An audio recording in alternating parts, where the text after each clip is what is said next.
trade itch, pour the Guinness, grind the tree. Always on live for all to see. Split the G and light the J.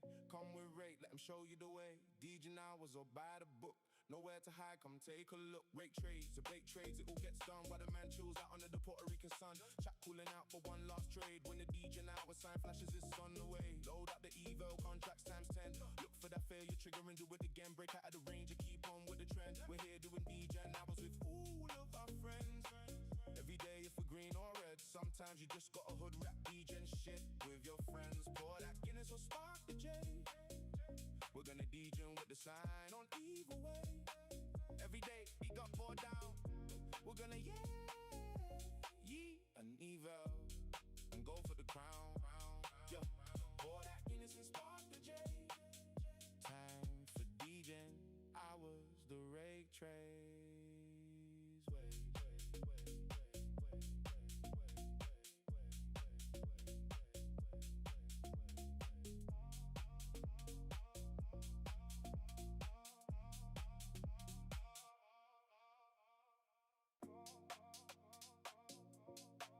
Yo, just that time again.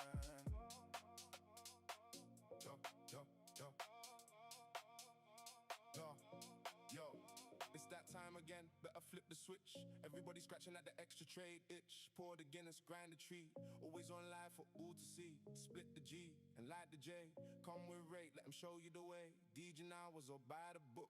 Nowhere to hide, come take a look. Rate trades, debate trades, it all gets done while the man chills out under the Puerto Rican sun. Chat cooling out for one last trade. When the DJ hour sign flashes, it's on the way. Load up the Evo, contracts times 10. Look for that failure, trigger and do it again. Break out of the range and keep on with the trend. We're here doing DJ hours with all of our friends. Every day if we're green or red, sometimes you just got a hood rap DJ shit with your friends. Pour that Guinness or spark the J. We're gonna DJ with the sign on either way. Every day we got bored down. We're gonna yee an evil and go for the crown.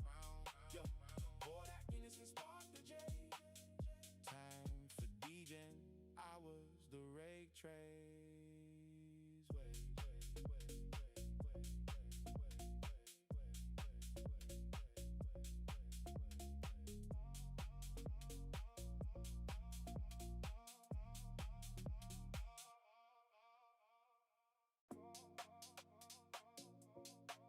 Yo, just that time again.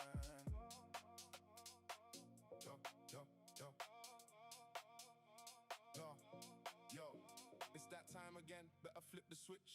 Everybody scratching at the extra trade itch. Pour the Guinness, grind the tree. Always on live for all to see. Split the G and light the J. Come with rate, let him show you the way. DJ hours or buy the book. Nowhere to hide, come take a look. Rate trades, debate trades, it all gets done while the man chills out under the Puerto Rican sun. Chat cooling out for one last trade. When the DJ hour sign flashes, it's on the way. Load up the Evo, contracts times 10. Look for that failure, trigger and do it again. Break out of the range and keep on with the trend. We're here doing DJ hours with all of our friends. Every day if we're green or red, sometimes you just got a hood rap DJ shit with your friends. Pour that Guinness or spark the J. We're gonna DJ with the sign on either way. Every day we got bored down. We're gonna yee an evil and go for the crown. Yo, pour that Guinness and spark the J. Time for DJing hours, the rake trays.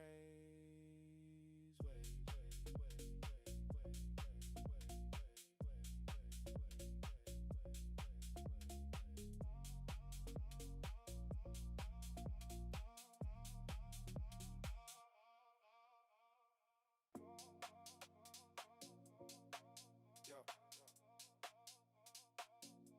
just that time again.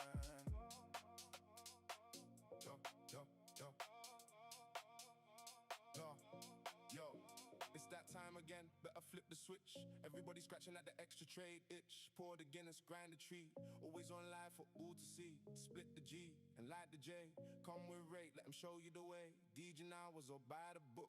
Nowhere to hide, come take a look. Rate trades, debate trades, it all gets done while the man chills out under the Puerto Rican sun. Chat cooling out for one last trade. When the DJ hour sign flashes, it's on the way. Load up the Evo, contracts times 10. Look for that failure, trigger and do it again. Break out of the range and keep on with the trend.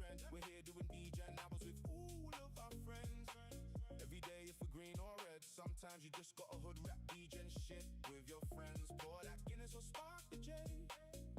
We're gonna DJ with the sign on either way. Every day we got bored down. We're gonna yee and evil and go for the crown. Yeah, pour that Guinness and spark the J. Time for DJing. I was the rake trays.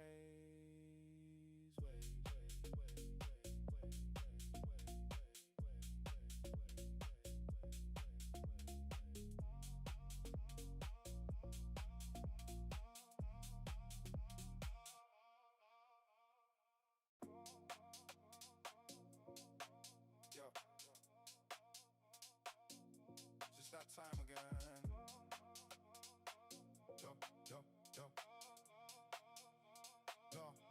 Yo, it's that time again. Better flip the switch. Everybody scratching at the extra trade itch. Pour the Guinness, grind the tree. Always on live for all to see. Split the G and light the J. Come with rate, let them show you the way. DJ hours or buy the book. Nowhere to hide, come take a look. Rake trades, to bake trades, it all gets done. While the man chills out under the Puerto Rican sun. Chat cooling out for one last trade. When the DJ now with sign flashes, it's on the way. Load up the Evo, contracts times 10. Look for that failure, trigger and do it again. Break out of the range and keep on with the trend. We're here doing DJ and I was with all of our friends. Every day if we're green or red, sometimes you just got a hood rap DJ and shit with your friends. Pour that Guinness or spark the J. We're gonna DJ with the sign on either way. Every day we got bored down. We're gonna yee and evil and go for the crown. Yeah, pour that Guinness and spark the J. Time for DJing. I was the rake trays.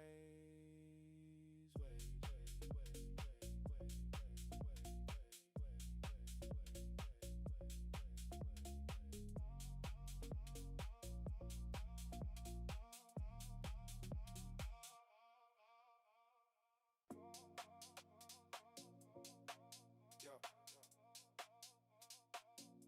just that time again.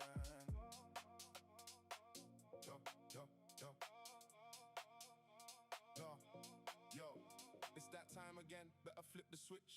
Everybody scratching at the extra trade itch. Pour the Guinness, grind the tree. Always on live for all to see. Split the G and light the J. Come with rate, let them show you the way. DJ hours or buy the book. Nowhere to hide, come take a look. Rake trades, to bake trades, it all gets done. While the man chills out under the Puerto Rican sun. Chat cooling out for one last trade. When the DJ now with sign flashes, it's on the way. Load up the Evo, contracts times 10. Look for that failure, trigger and do it again. Break out of the range and keep on with the trend. We're here doing DJ and I was with all of our friends. Every day if we're green or red, sometimes you just got a hood rap DJ and shit with your friends. Pour that Guinness or spark the J. We're gonna DJ with the sign on either way. Every day we got bored down. We're gonna yee and evil and go for the crown. Yeah, pour that Guinness and spark the J. Time for DJing. I was the rake trays.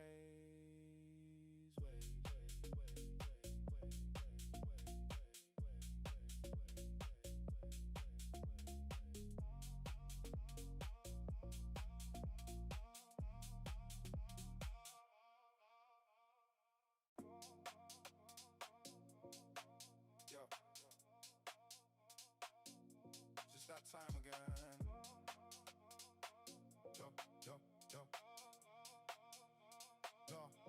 Yo, it's that time again. Better flip the switch. Everybody scratching at the extra trade itch. Pour the Guinness, grind the tree. Always on live for all to see. Split the G and light the J. Come with rate, let them show you the way. DJ hours or buy the book. Nowhere to hide, come take a look. Rake trades, to bake trades, it all gets done. While the man chills out under the Puerto Rican sun. Chat cooling out for one last trade. When the DJ now with sign flashes, it's on the way. Load up the Evo, contracts times 10. Look for that failure, trigger and do it again. Break out of the range and keep on with the trend. We're here doing DJ and I was with all of our friends. Every day if we're green or red, sometimes you just got a hood rap DJ and shit with your friends. Pour that Guinness or spark the J. We're gonna DJ with the sign on either way. Every day we got bored down. We're gonna yee and evil and go for the crown. Yeah, pour that Guinness and spark the J.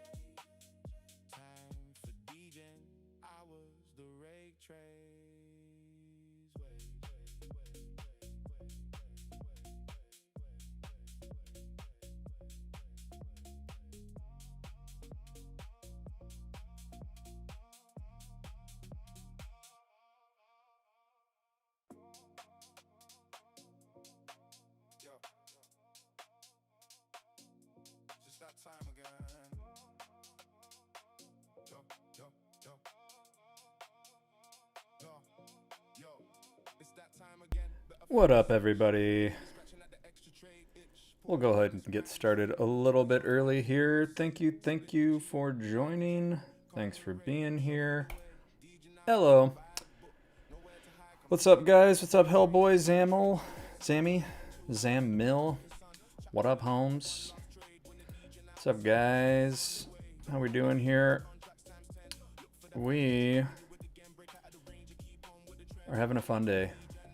We are having a fun day. We're having a fun night into today. We're just having a good day all around. Good day to have a good day. What's up, Miggy? What's up, Ray? Matthew? What is up? What is up? What is up? We're doing all right. We're doing all right, guys. Way too much fun. What's up, Young Finesse? Thank you for being here. We are getting into it today. What's up, Nico? Hopefully everybody is doing well, trading their little asses off. Wouldn't you know it? Right back where we want to be. And super happy to be here with you all. Mr. Hassan, what's up? ZP, yo, how's it going, guys? We are catching bottoms, shorting tops, calling shots, doing everything in between. Happy to hear that, Miggy. Very happy to hear that. I am on a heater, y'all. Little sad I didn't catch 800 points after last night's shorting of the top. We can talk about that one. I could not help myself and posted to Instagram last night. I'm trying to get better about that. I kind of loathe posting to social media. It is not a naturally fun thing for me. I am very much more a social media consumer as opposed to producer of content. But, you know, we do what we do for the love of the game.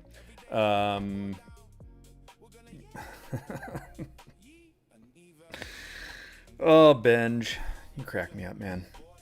I've only been here a couple days, but when you are, or not Benj, I should say Mr. Tyler. I know that you were probably going to ask me about a FVG or something, Mr. Tyler. What's up, Benj? Sorry, I looked at the name below you. Up or down, pullback or reversal.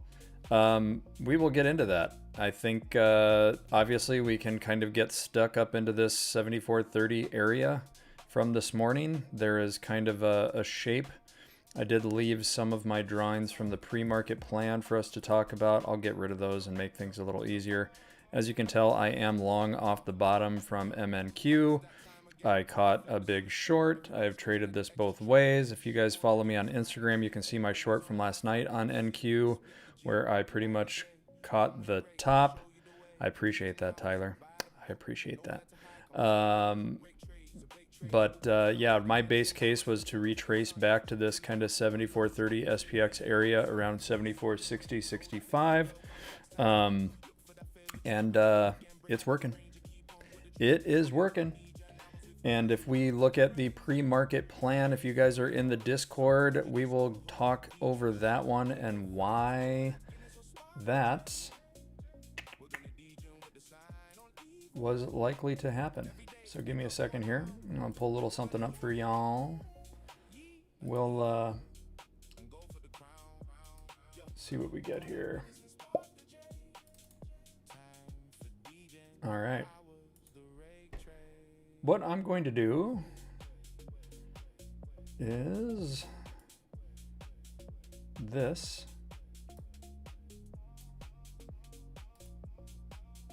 I'm going to move this over the bookmap portion of the screen for now. And we will talk about this pre-market plan. So, off the open, let's look at the pre-market positioning really quickly, shall we? If you guys are just joining, thank you for tuning in. Vish, what's up? Com. Why did we push through so much positive gamma today? Jake, what up, man? It's the world's tiniest neon sign. It was way smaller than I thought it was going to be when I got it, but, you know, what can you do? Let's just talk really quickly about the pre-market plan so I can inform you guys as to why both the initial drive higher and then the rejection were to be expected. So, big gap down, right? Big gap down. 100-point gap down. But where did we gap down to? Positive positioning, positive gamma.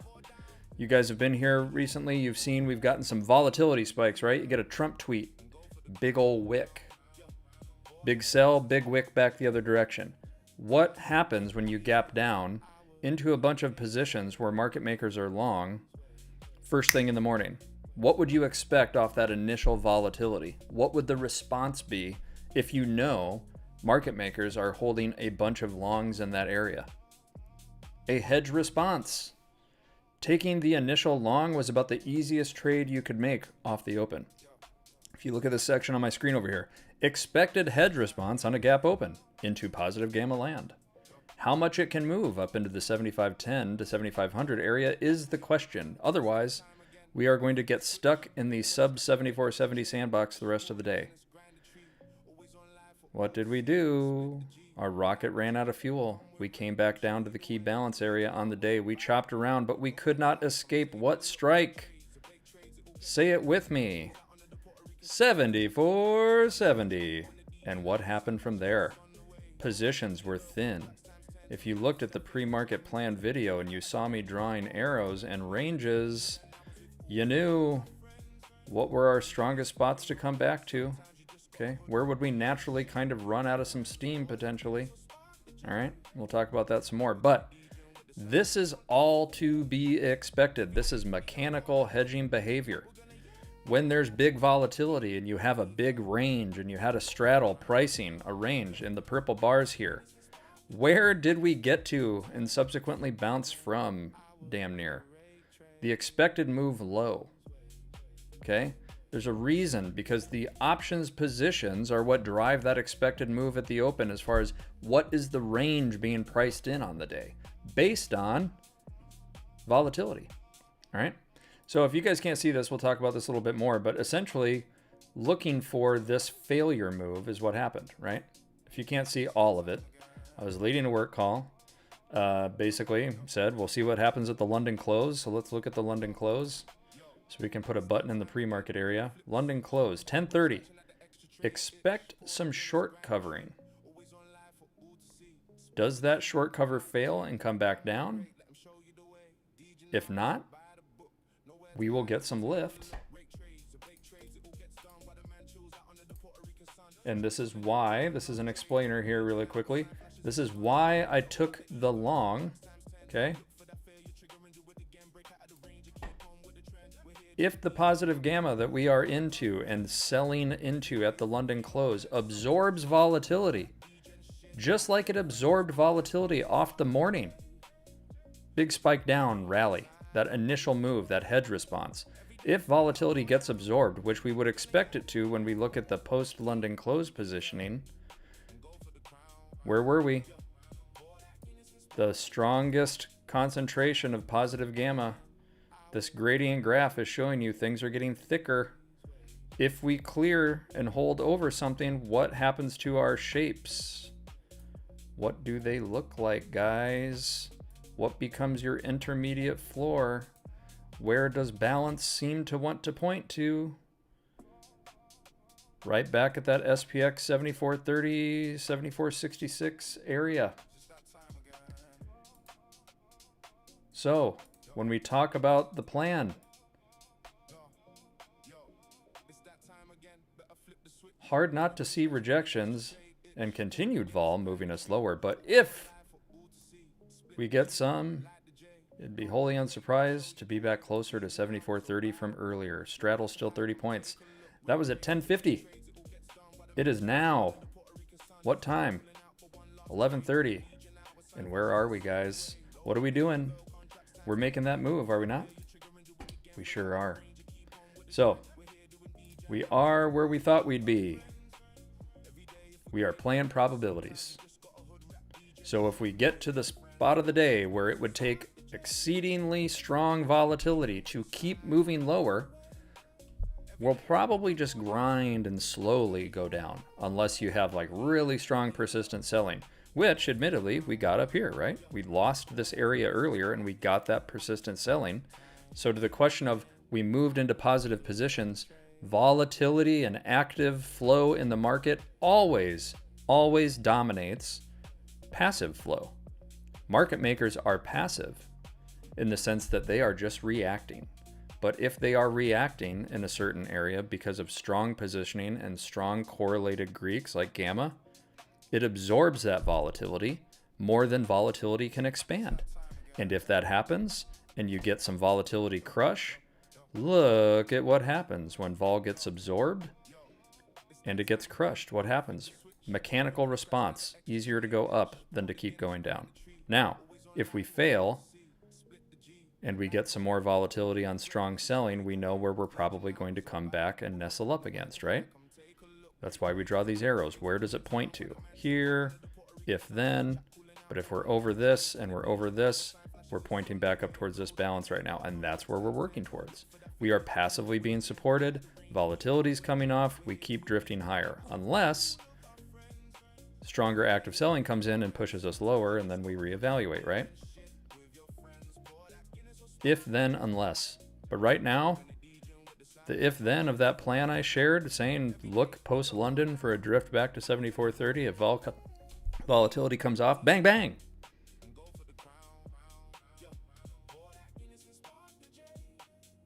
So what's up, Tay Day, Christoph, KJD, what's up?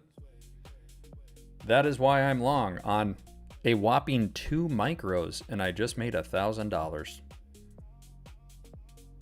And I'm going to go flat right there, guys, because I don't think we go a whole lot higher. I'm going to secure my profits right before we get the next pop, probably another 50 points, but I'm wrapping it up.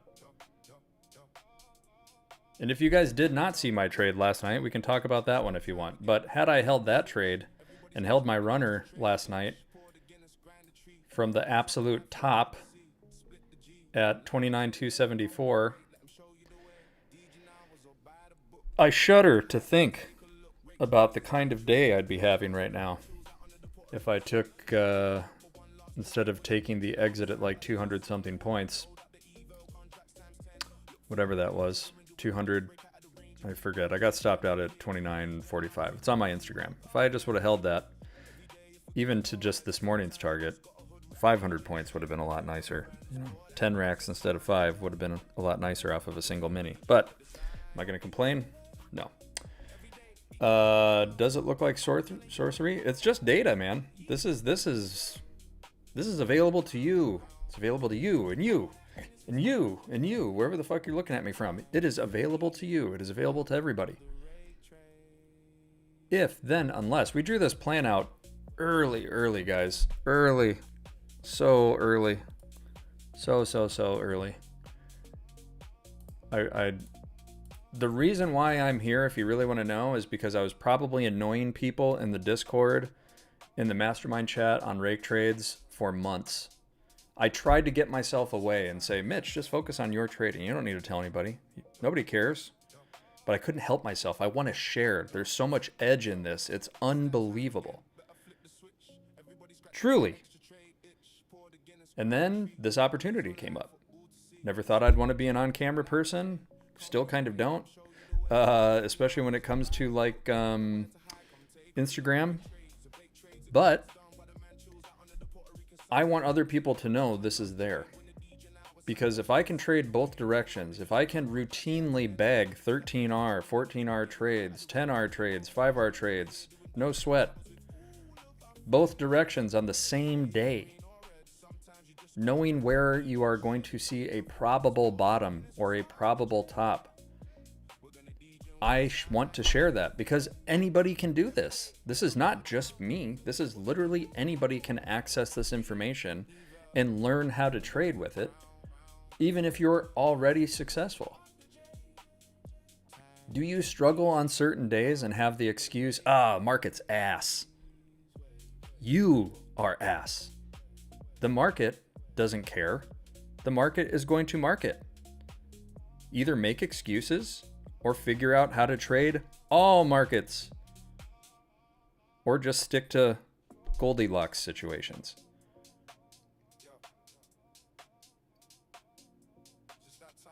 All right, too much ranting. Can't help myself. Passion.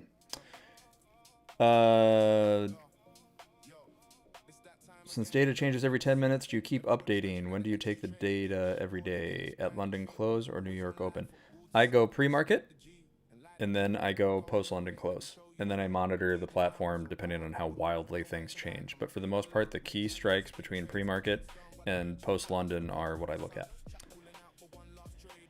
I'm trading different sessions and have a job. How do I find time? What kind of full-time job do I have? Is it also financial? It is not. I am a IT person, but not like a hard IT person. I'm not like a strong coder or engineer or anything like that. But that is my full-time job. And yes, I have a wife and kids, and I trade, and last night was just too clean to not put risk on there. So we will go over that trade. Do I like it better for ES or NQ? So to that point, when I have a feeling that things are ripe for volatility, I know by default I will capture more points on NQ than ES. So if the setup is there, and I really believe in it like last night, I will trade NQ. Because the same trade overnight on ES, it would have taken a hell of a lot more for me to make $5,000 from a risk standpoint on ES to capture 50 points, right? As opposed to me catching what I did on NQ, which was hundreds and hundreds of points in the same amount of time. So that is why I trade NQ off of this structure more often than not. So let's do this. For everybody wondering what was the trade last night, if you weren't watching me gloat on Instagram all night long, I would encourage you to go there. So let me shout that out real quick. If you want to go look at that, go look at my stories on Instagram and my post. You will literally see the rationale I'm about to go over now, and then watch me exit in real time, and then laugh at me for exiting where I did. But if we're going to go over this really quickly, hopefully you guys can see my screen, okay? We will look at the pre-market positioning for today at that time. And basically what I did is I looked at this area. Where were we? Sorry. Where was that? I don't think this is right. Yeah, I don't think that's right, because the positioning changed. But basically last night, the position at like 75.15 SPX right here was a green bar. And it was basically the start of this kind of bigger resistant structure up here, which is why I took the short where I did in this area. I think it was like 75.11 on SPX is what it was. And I just said, listen, if we give all this back up, we can technically come all the way back down to here. And then if it really got going, it could come all the way back down to about 74.80 on ES. I exited here like a capital B bitch, because I said, that's enough. I don't want to sit through this chop just in case. I'll take my runner making $5,000 and I'll get out of Dodge. Had I held that to my actual target around 74.80, even more points, right? But taking that on NQ, my entry was like literally 275 or something, or like literally just about the very top. 274, I think it was. And I wrote that down, and you can watch me get stopped out at like 29.40. I added a second one on the way down just to see if I could get that bigger dip. And that's probably why, to be honest, I was a little bit of a bitch about it. But that is the overnight trade. The structure was clear, just like today, where we were reaching a point up here where the positive territory was going to start slowing us down overnight. So my assumption was, if we give anything back, we're probably going to come back and keep going. And that was the crux of it. So as far as today goes, coming in on the morning, again, we already went over this. If you guys are joining late, we went over the pre-market plan, why I thought the initial thing that would happen today would be a reflexive bid that failed. I thought if we actually, the really harsh failure would have come up here if we got into this 74.95 to 10 area on ES. So any rejection should come back around this 74.65 area. And if we fail there, then we can see volatility expand through this thin range. But things should likely start slowing down the lower we go, unless we got a lot deeper. But then the intraday positioning, which is what is right here, gave us this kind of natural lift path back towards 74.30 SPX, which is that 74.65 area from earlier we rejected. And again, if we fail in this range now and volatility doesn't start ramping again, we're probably going to start doing some grinding, slowing lower, and getting trapped in this lower range potentially, unless something wild happens, right? So this is kind of a balance. Otherwise, this is a balance. You can see the shapes are kind of pointed us to a couple places. The like completely crazy scenario would be something more like this, where we get some like real volatility spiking that pushes us through the low of the day, and then we start talking about like full-on capitulation mode, which is possible, right? Active flow dominates passive. So what forces these market makers to react differently, right? So we are in a broadly positive gamma territory, as you can see. So it should absorb some of that volatility. And what you would also expect to see is like the straddle, these blue lines. I'm going to get rid of NQ, guys. Sorry. This is just a little busy, even for me. The idea here is that every time we expand volatility and it retracts a little bit, right, it gets absorbed because there is so much futures buying by market makers. It's just going to tighten this range. So these blue bars here are just going to continue to get tighter and tighter, which means the range of what's being priced in gets smaller and smaller. And then that's kind of where we end up pinning. So obviously the strongest case is not to actually finish the day up here, but if we got some lift, passively, you can make the case that if vol keeps coming off, right, and it rejects here again potentially, and let's say it just starts chopping, then you get that kind of natural drift up to this balance higher. But if volatility persists and you get that passive or that active selling, it can push through to these strongest concentrations. It's just about now how much time before the end of the day. So if we are working towards a finish line at 3 p.m. here, this floor just gets stronger the longer we stay over certain strikes. The difference is all of these futures might have to get sold back out, right? The thing that is buying, that is making this all supportive below us, gets sold out eventually. They don't need to hold this many long futures. And that's where you get kind of the passive drift and decay back down to the strongest ones.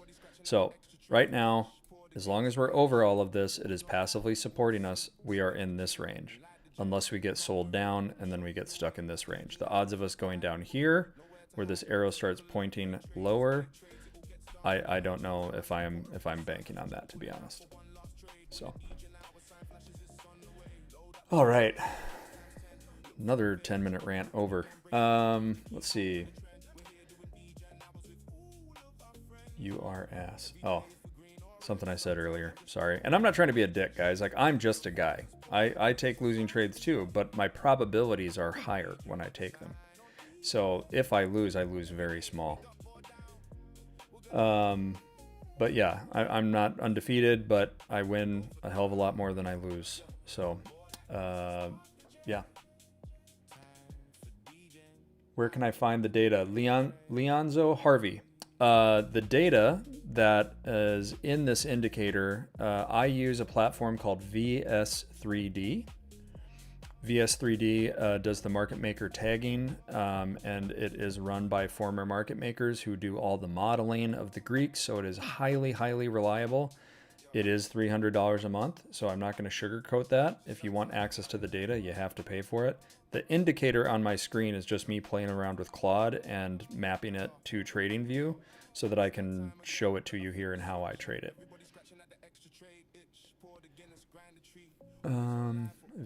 Impacted my trading for the better so much the data works. Thank you, Miggy. I appreciate that. I'm happy that's working for you. Actually, somebody else reached out on that earlier as well. So, yeah, more than a couple people today have echoed that sentiment, and I'm so happy to hear that. I'm happy that it's working for everybody. A math guy? I'm not a math guy. Math was unironically or maybe ironically I should say, my worst subject. You do not need to know the hard math. You don't need to do the computations for notional and all these things to trade this. You can really distill it and make it simple. That is the point of like the group course that I'm doing this weekend. So if you guys, I'll give one last shout out for that. I have found this endeavor about hosting the group class to be really frustrating because it made me realize how much I hate WAP as a platform. It is so fucking wonky. For some reason, like the mobile app version of getting to my page behaves so much different than just going to the website. I don't know why. So that has been frustrating for me. But the point of this group class is to like lower the cost to spend time with me to go over this and for me to share with you how I use it beyond what's on this live stream for free and actually delve into like the math part of it with regards to the Greeks. Like when I say gamma, what does that mean? Why does gamma behave a certain way? Why does volatility impact price a certain way? Vega. Why does time, theta, which you all know, like matter? Like why do I say we have a race that we're running that has a finish line? Why would that make this any more or less supportive over the course of time as opposed to when there's high VIX or low VIX, high vol, low vol? What is realized vol? What Greek does that correlate with? That's what we're going to spend a lot of time with on the call to make you guys aware of how I make my plan coming in. It's not just the positions. You can trade off just the positions, but if you want to know how to catch a Liberation Day event in advance, like I did, it's understanding those Greeks and their relationships, where there's soft spots in the market, why some days look like, oh, we're going to keep on selling another 300 points, but we don't. Why did I think we wouldn't materially go lower than a certain spot on the day? That is what is going to get covered in those group courses. So if you want that information, if you want to be able to leverage this, even with a system that is not VS3D, and you want to use a naive GEX platform like a MentorQ or Quant Data or something, we can inform you as to how you can leverage those with a little less granularity, but still have the edge of using gamma coming in. So if you want to join up, that's at the WAP page. The link's in my bio on Instagram, and you can sign up there. Saturday, 11 a.m., Sunday at 3:30. We will be doing those. So,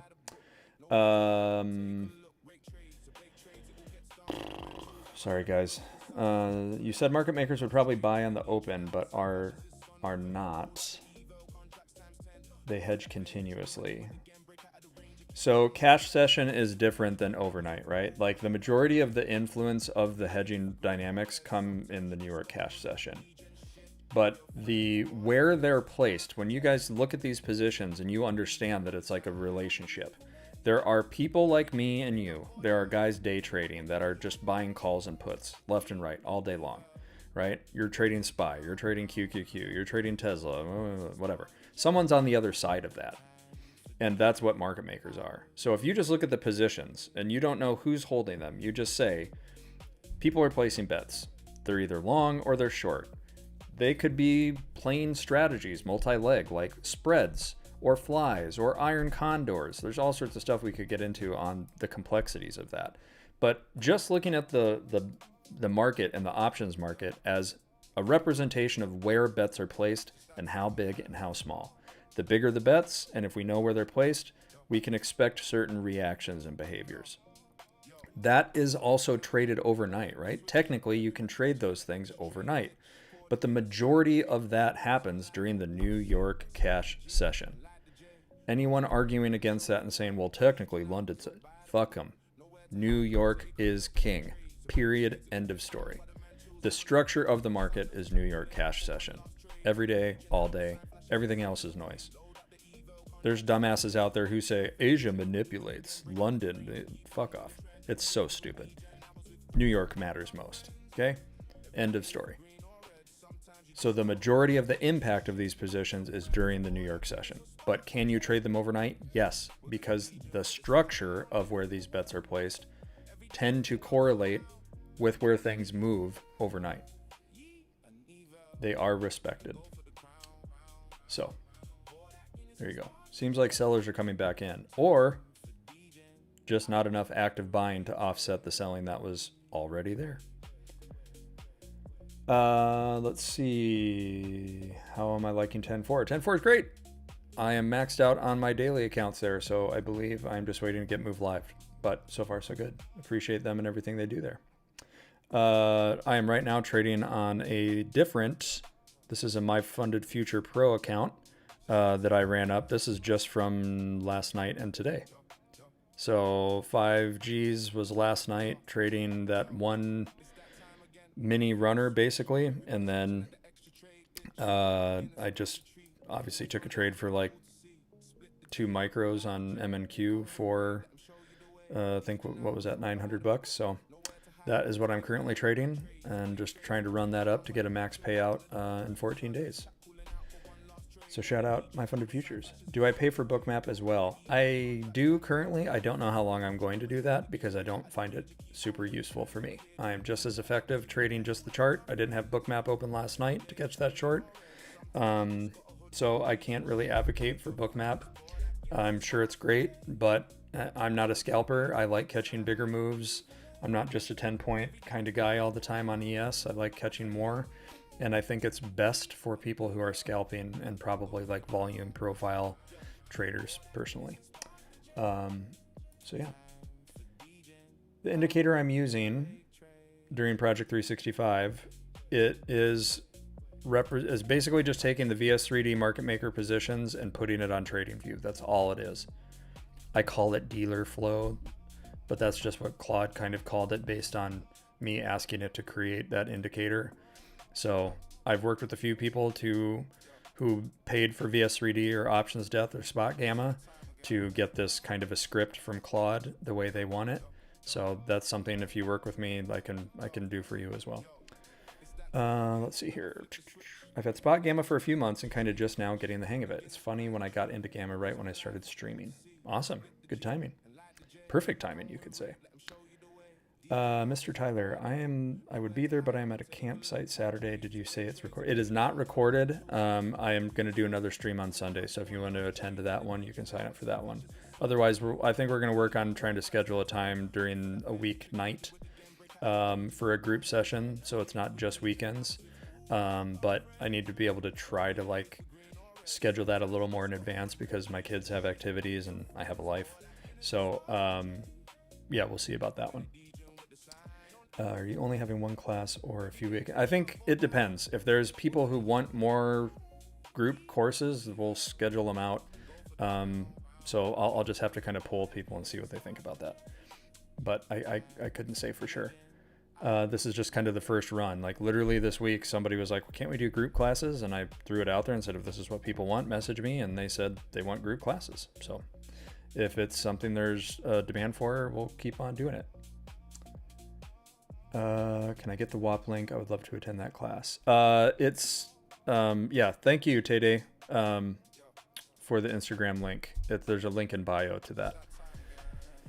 Do you use SOX and VIX in your trading? Not SOX, but VIX. Yes, VIX is kind of a proxy for volatility on SPX. So, over a 30-day strip technically. But yes, I do use it as a proxy for volatility. But I also look at like fixed strike vol. There's something I've been playing with as well. A couple different measurements for volatility relative to certain times of day and things that you can see.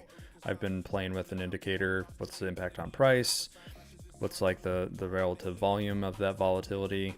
How much realized vol is there, compared to implied vol? Nothing really actionable yet. I've played with a few different ways of looking at it, so I do kind of tinker. But that is, yeah, if you're not looking at volatility in conjunction with how things are moving with regards to positive, negative gamma and positioning, you're doing yourself a huge disservice. The whole thing about gamma is it's a measure of something, right? Rate of change. Okay. So if you are understanding the rate of change and what impacts that rate of change, volatility is a big part of that as well as time. So finish line is one part of it, right? End of day impacts volatility. How much volatility is going to impact the rate of change of price and how much hedging response you're going to get. And that's something we'll talk about more in the class. But yeah, can't trade this without understanding volatility. It's just a basic concept.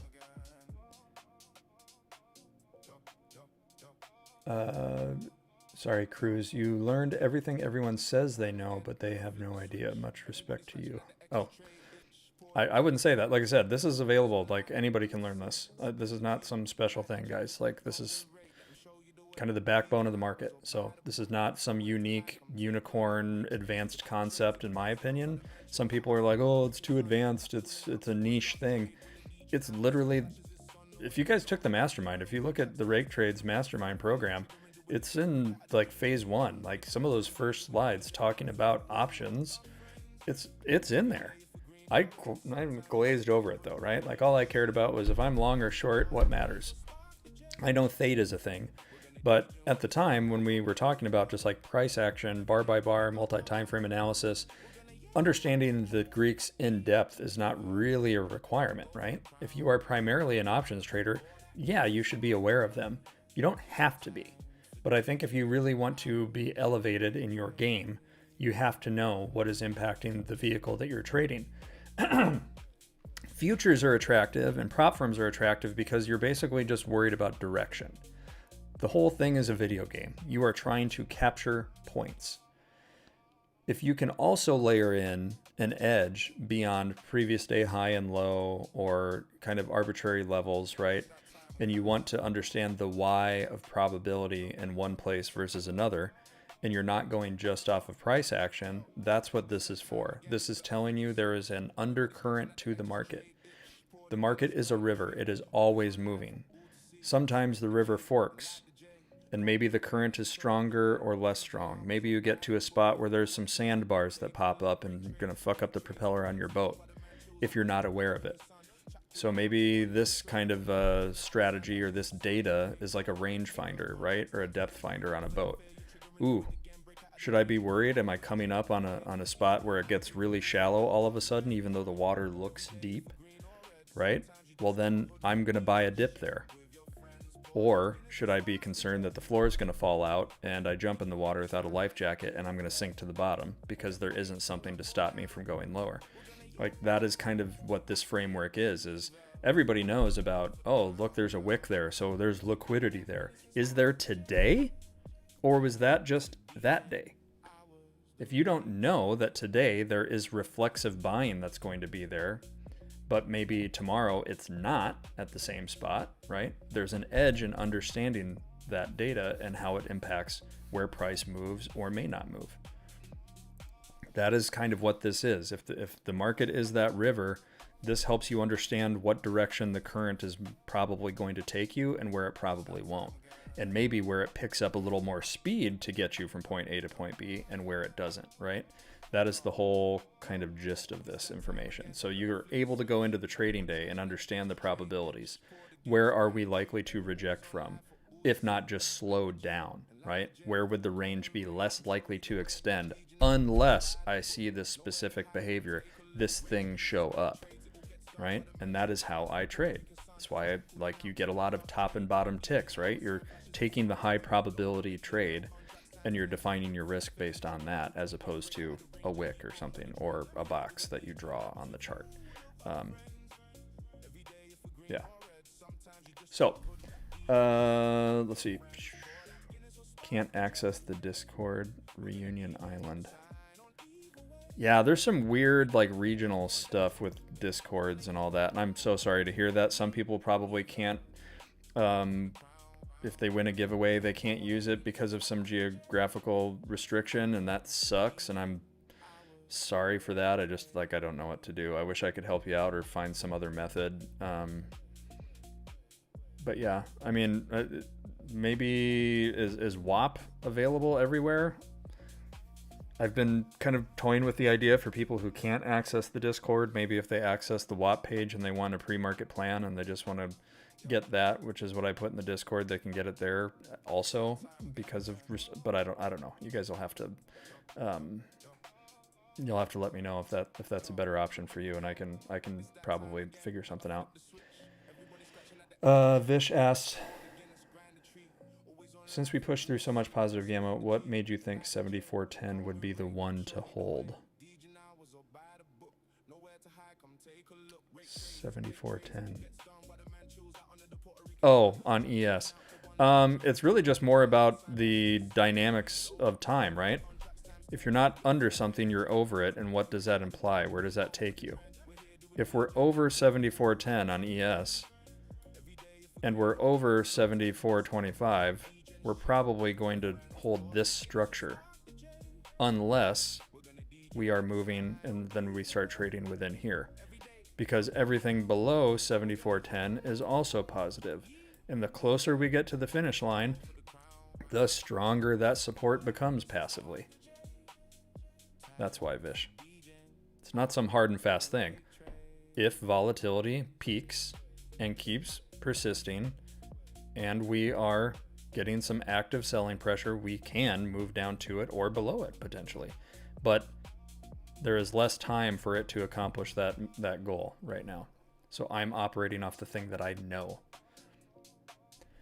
Adam, how often do the gamma positions update on your chart? Do you mostly? Yeah, I look at pre-market as like my North Star. This is the position that was held since yesterday or beyond. So coming into today, whatever's being held from the pre-market generally is like the key structure. And then how much or how little that changes intraday, those key structural kind of positions, right, is what I will, like model things from moving forward. So just so we're clear, this class, you're basically going to teach us how to use the gamma, right? That's exactly what we'll be learning. Yes, Tay-Day. It's going to be the stuff that we can't really cover in depth on stream. Most of what I cover on stream is just kind of correlated to the positions, right? Market makers are long here, they're short here, right? Things move faster here, they go long from here. What we're going to cover is kind of the what makes it work that way. Why, when you look at gamma overall, right? And then you've got people who have services that are different than this, where they don't see green and red like alternating like this. What they show you is that it's like it is net long from here, and then there's a volatility trigger, and then there's a call wall or a gamma flip. That's called naive gamma or naive GEX services, like a quant data. So if you do that, there is a way to trade that and still use it and leverage it. It is just far less granular, I would say. And you just have to structure your trading style slightly differently in those situations. Most people that use naive GEX are using it along with something else like volume profile or ICT concepts, right? And they're saying like, well, if I see an order block here or a fair value gap or a blah, blah, blah, because I don't know enough about it to like totally poo-poo it. But I'm just using those phrases. I don't know what they mean. But if you have those things in certain places and it correlates with like where things naively flip from positive to negative gamma overall, right? Then they're saying anything below here, if this thing's here, then I'm going to short because this is where things turn overall negative, right? That's not a way that I prefer to trade. I used to do that when I very first got started with this. There's still an edge there. Someone using that still has more edge than somebody who doesn't, technically, right? I just went to the next step and said, hey, if I know exactly if a market maker is long or short here, I actually can identify opportunities even better within that range. So somebody else that says, oh, it's negative from here on down, I can actually look at that and say, well, technically it was negative positions within a positive gamma territory that allowed for this move and so on. So nothing wrong with it. It's just less powerful. Yeah. Benijo, I can't access WAP2. Sorry, man. Yeah, if you guys want to sign up, great. I'm not going to spend this whole time pushing that class. Like, that's not what this stream is for. The stream is to just, like, spend time with you guys, talk about trading, show you what I know and what that informs for me. I said it the other day. Most of what you guys get from me on my stream is kind of a bummer that you don't get the pre-market information because I personally feel that is the strongest thing that I can provide to you guys. So people in the Discord are getting it. I do think having the pre-market plan personally is very strong coming in on the day. And then I think the best thing for you guys to get from me while you're on the stream, beyond getting your questions answered and seeing how I trade, is honestly kind of forecasting what's to come into the afternoon. I think if we looked at yesterday, being able to tell you we were less likely to go high. If you guys were on stream yesterday, the stream started at 11:30 and my stream portion ended at 12:30. And in that time, we were only moving in here. And someone asked, why wouldn't you be going long if you think we could drift up higher? And I said, well, technically the best long entry was either here or down here, so I'm not going to take a long. All I do know is everything above us yesterday was saying you're not going to go very much higher if you do.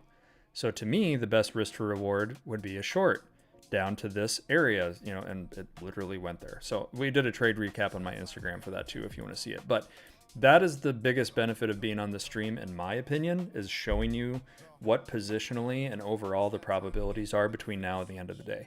So I like, that is the thing to me that I think if you watch my stream through the end of Christians, more often than not, what I tell you tends to come true, because there's only so much time left in the day. The probabilities are weighted one way versus the other to one of two spots, generally speaking.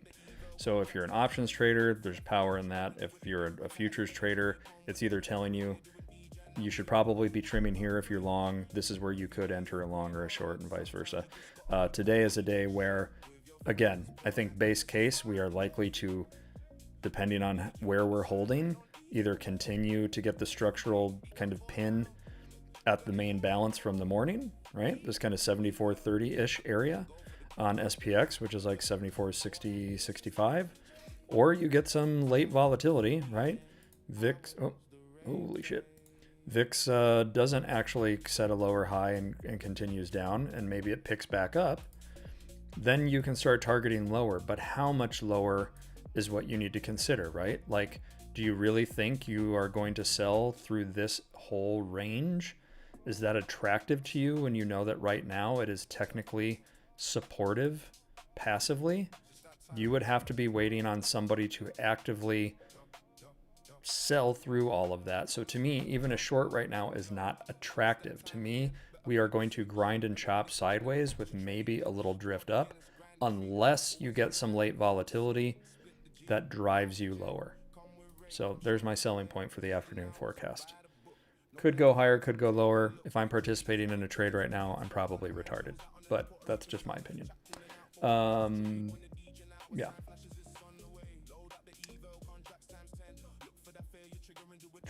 How do I register for your class? How much does it cost? It's like $150, Ray, and you register on the Watt page. So if you need a link to that, let me know, but it's on my Instagram. Sometimes I feel like my plan is based on pre-market structure, and then I check your updates and the positions have completely changed. Yeah, that happens, right? Like but that is why the pre-market structure is kind of like the North Star. It's like, I'm basing the majority of the structure here, but if something completely comes and throws that out of whack, then I'll pivot where I need to within reason. But I look at the post-London close specifically because when you think about participation in the market, you're taking a whole portion of the market out, right? Like out of the market, like they're no longer participating. So you're getting either someone who is acting like a headwind out of the way, and now you can drift higher, but how much higher, right? If they're acting like a tailwind, they were helping us get somewhere, but they turn off all of a sudden. Maybe we just kind of go sideways and still drift up, but we don't go as far as you thought we could. Knowing that is why after the London close, I look at that snapshot as kind of the like, what are the key bets? Once London has gone out of the way, so like 10:30, 10:45-ish, I will look at those positions and say, okay, how does that align with the pre-market? What does it strengthen? What does it weaken from that structure? And then I trade from there. Does premium include the gamma map being used on the live stream, or does it only... The Discord, access to the rake trade levels indicator is there. This is something, guys, my indicator is worthless unless you pay for the data to put into it. So if you're trying to join the Discord to get that, literally go pay for VS3D or Spot Gamma or whoever and take the data and put it into the indicator. But you can literally go to Claude and just say, hey, Claude, replicate this on my chart, assuming I give you this data, and it will build it for you. This is not some proprietary thing. I'm not going to sell it to you when you can literally do it yourself. So that's my answer there, TradeNet. But I think the mastermind is probably the single biggest value of joining the Discord. So if you want access to the mastermind program to understand how I learned to trade before this system, how Rake trades every day, how Ron trades, the backbone of Alan's system, the backbone of Lomeli's system before he pivoted more to ICT, it's there. So that is the real value of the Discord. The other value is, like, for me personally, if you're looking from my perspective, it's I share my pre-market plans in there. I give my updates intraday before I come on stream. I will tell anybody trades I'm looking for that are attractive or not attractive, and why, or what I'm holding, or whatever. So that is the secondary value of the Discord for the premium, if you want to be there. What's up, Matterman? What's up, man? Did I already discuss the overnight trade? Yes, I did. And honestly, if you go to my Instagram, Matterman, it's all there. It's basically the structure of the SPX positioning coming into today. 75.15-ish was kind of the start of like a resistance area on SPX coming in, and it aligned kind of with where NQ was there at the same time. So I took it on NQ thinking, hey, if this retraces back to the next balance, it's a long ways away, which means a lot of points on NQ. But yeah, obviously in hindsight, I should have left that runner go all night, but you know, instead of 20 racks, I made 5. So let's see. Are we rejecting pre-market point of control on ES? I'm sure if I was a volume person, it probably aligns, but yeah, I mean, like we're stuck in this range, so I can't speak to that one. Can you explain the last trade and what level you based it on? Is it from pre-market or after London?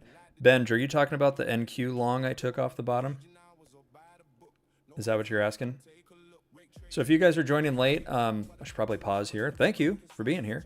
My name is Mitch. I am kind of the resident Gamma geek out of the Project 365 hosts. I primarily trade off of data out there that shows where market makers are positioned, how they're positioned, and what that positioning provides you as far as an expectation of behavior for buying or selling of futures. So is it going to resist me here? Is it going to help me get somewhere? Is it going to support me? Are we going to chop? Are we going to trend today more than likely? If we do sell off, where do we likely stop? If we do trend up, where do we likely hit some resistance? And then you can formulate options trades or futures trades for that. That is the benefit of what I do and how I look at the market. So I trade both directions. I trade NQ off of the ES structure and SPS structure. I trade ES as well. I make most of my money on SPX cash, if we're being completely honest. But futures is fun. If I can make $5,000 in an hour on almost no risk, I'm going to participate. So if you guys are here, I will teach you the backbone of what I do, the data provider that I use and all that. But if you want a more hands-on experience, people are talking about like the one-on-one mentorship that I do to teach you more about it in a more hands-on way with your specific style of trading, or to get you pointed in the right direction. So as far as the trade that I took, Benj, from the bottom at the start of the stream, the reason for that trade, let's see if we can pull MNQ back up. The reason for that trade was essentially, God damn it. Sorry guys, I swear to God I know what I'm doing. Positionally speaking, it was the idea that after the London close, there was probably going to be some like short covering, and any kind of buying at all is going to take some volatility off. And if any volatility comes out whatsoever, and we are in a range where everything below us technically is going to absorb volatility, right? If everything below me is going to absorb volatility, it is less likely for us to keep going lower unless there's really strong selling to overcome all of the absorption of volatility, right? If I'm absorbing volatility, it means I'm blunting selling pressure. So any of that comes off is going to help me just drift higher. So if we somehow can clear this kind of 74.30 area we are likely to come back to this main balance from the pre-market structure near 74.65. So I wanted to be along for that journey. So I took that long. And I think at the start of the stream or shortly thereafter, I got out literally right here. So I want to say that was 1140, pretty much top ticked it on the current range. Just thinking, do I really care if we get that extra 10 points on ES? I'm going to go ahead and I'm going to take the exit. And I got out for, I want to say that was a couple hundred points at least on MNQ. So yeah, made about $1,000 on 2 micros. Not a bad day. I will take that. But that was the basis of the trade, was that rationale. Everything's kind of pointing up. We are less likely to finish down unless something happens. So I am confident that we will at least get into this range and potentially extend to the top of it, and then maybe chop around in here with a slight down drift, unless more vol comes off, and then we can drift higher. That is the basis of that trade. So hopefully that answers that for you. What's up, OP? Do I look at levels and how they react and take trades, or do I look at game and charm? I look at it all. You basically get to a point though, guys, and this is what we'll cover during the class as well, is you can't just look at the positions unless you also kind of know what they correlate with, right? If you think you're going to come in here and be like, green bar, red bar, who gives a shit? I know that red means we move and green and green means we slow down. That's not always true, right? There's conditions to that. And what makes that more probable or less probable, right? Why, if I was looking at the pre-market structure today, why do you think I was saying in particular, we'll look at this too. We'll get rid of bookmap here. Why do you think I was saying this morning, we got our expected open, right? We got our big bounce, our big hedge response, okay? But if I'm looking at just the pre-market positioning now, everything before this blue line, so let's do the replay and go back to like here, okay? So when I said the expected hedge response, we opened in positive gamma, none of you are going to know what the fuck that means. All of you are going to go, well, if we open below this, we should reject it and come down because it's all small and it's pointing down. If you don't know the gamma influence of what happens if you gap down into positive gamma, the reaction is going to actually go the other direction first. That's the expected behavior. Why do you think the other day, I think it was yesterday, right? Out of nowhere, we had like a big old Trumpy candle or something, and we got this huge wick. And then we immediately bounced like 20 points. We erased the wick, or we erased the sell, because it wicked into the strongest positive gamma area on the board that day. So the reaction is higher. That's where that pre-market call came from. The next one, if I think we're trading higher, I don't think we get beyond 7,500 or 7,510 in this area without a lot of bidding. We've already kind of exhausted ourselves. We don't have much fuel left in the tank. My last spot to look to add to shorts is 75.95 in this range. But somebody else is looking at that going, but look at all those red bars. Doesn't that mean momentum? Shouldn't we accelerate through there? Only in certain circumstances, right? We got slowed down the whole way up through this move in the pre-market. All of this positioning was selling against us the whole way we were pushing through it. And then right when we get to the spot where it looks like we might escape and get some momentum if we keep getting bid up, I'm looking at that going, what happens if you run out? Where are you going to come back to? This key balance. And if you lose that balance, what's attractive about the shape on the day under there? If we have enough volatility to sell through that, we're probably going to go down here. And if we really get selling, we can go all the way down here until it's really strong again, right? But if you didn't understand the gamma backdrop of what made that more or less likely, you're just guessing. So it is hugely important. So even now, we'll get rid of the replay. We'll go live. So intraday positioning. Why did I think we had an opportunity to drift up here even though we had all that volatility in selling? If you don't understand the gamma part of it, you don't actually know what the fuck you're doing. So that is why you have to understand how those things work together. That's how you call tops and bottoms. That's how you take high probability trades even when volatility is very high or very low. Where are the opportunities? So Instagram is going to be here. I think I can do that. And that'll cover last night's trade. I think that's a really, really good one. It should be really obvious when you look there. Yeah, the NQ long bench we just went over, so hopefully that answered it. I took this NQ long from the lows down here for $1,000 on 2 micros because of the positioning, basically saying it was less likely you go lower unless volatility kept on being elevated the whole rest of the day. It was highly unlikely that that continued, or less probable, I should say. So I took the counter bet there because I know that it's going to be harder to continue selling off when everything below you is technically absorbing volatility. When people short the whole, that's generally what they're shorting into. They're not shorting into the whole because there was some magical box there that said, well, because it's 50% of this, it's probably going to go there. There's always a real reason, right?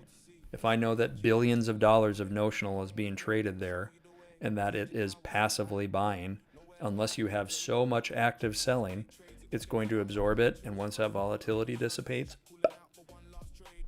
you can't keep the balloon underwater forever, right? The second that water pressure gets turned off, you turn off the faucet, the balloon still wants to float higher, right? That's the idea. The other thing is just really simple concepts.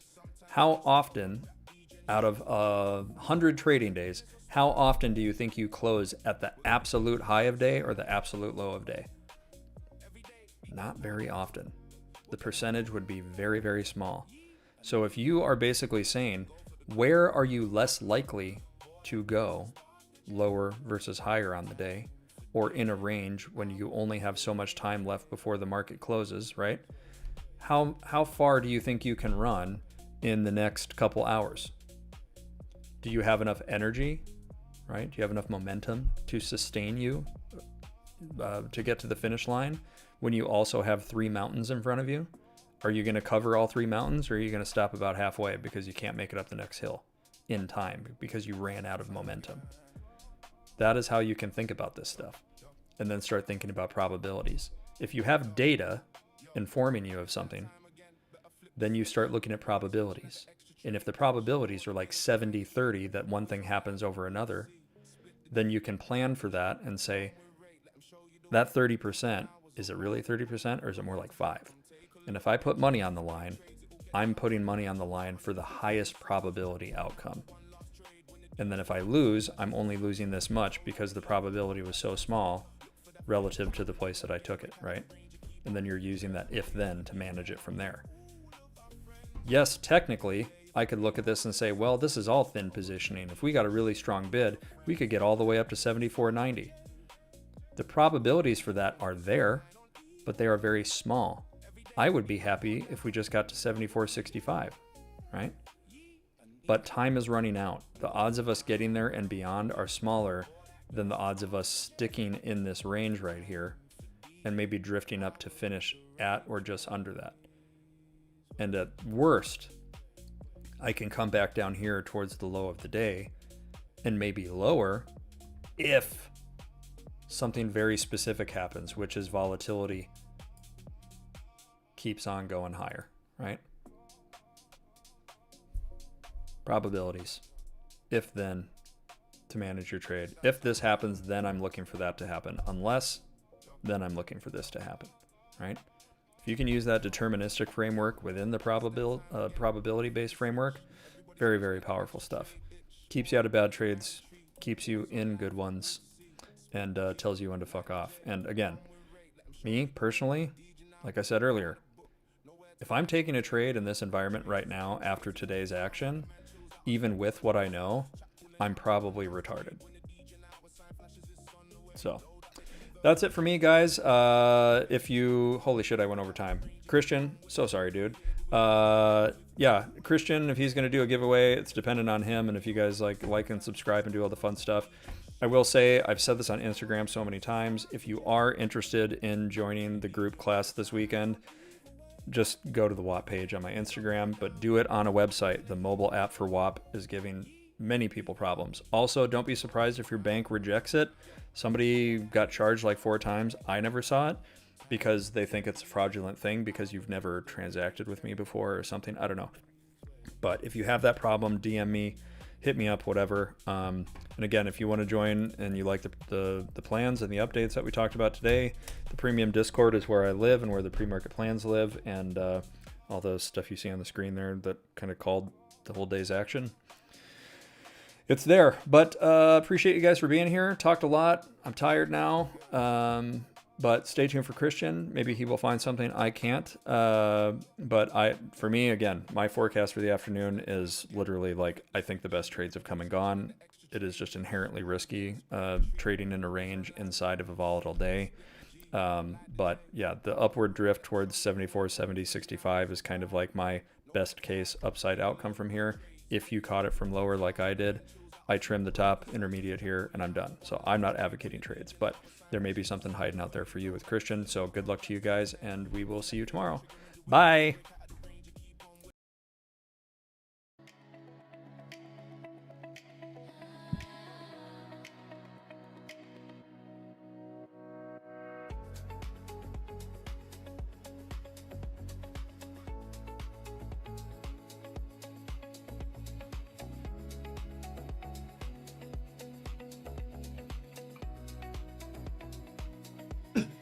What's up, gang? What's up?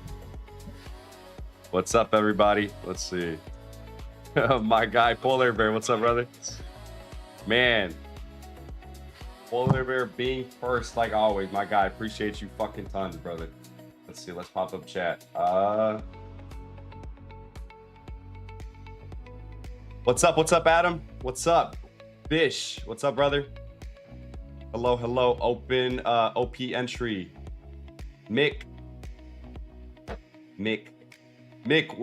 what should I call you? Is it Mick?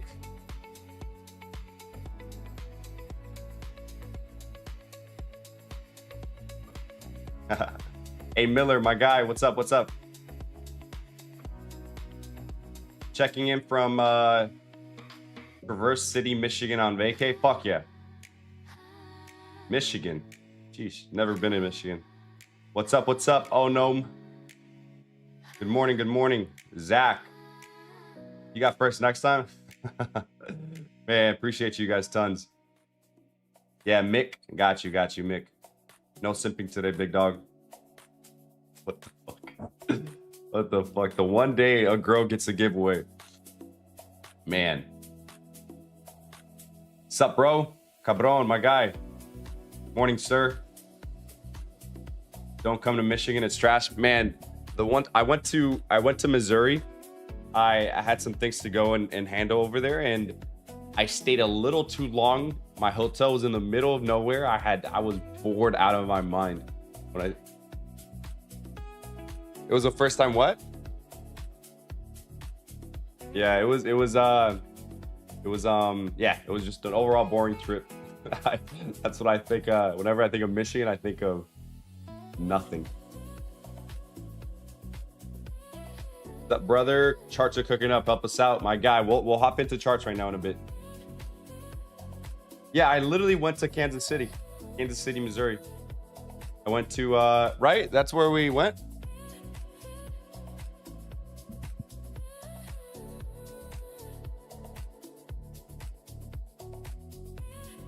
Yeah, it was Kansas City, Missouri.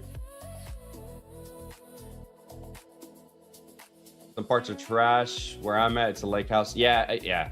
That sounds like a vibe though, Adam. I'm from MO. Nothing against MO.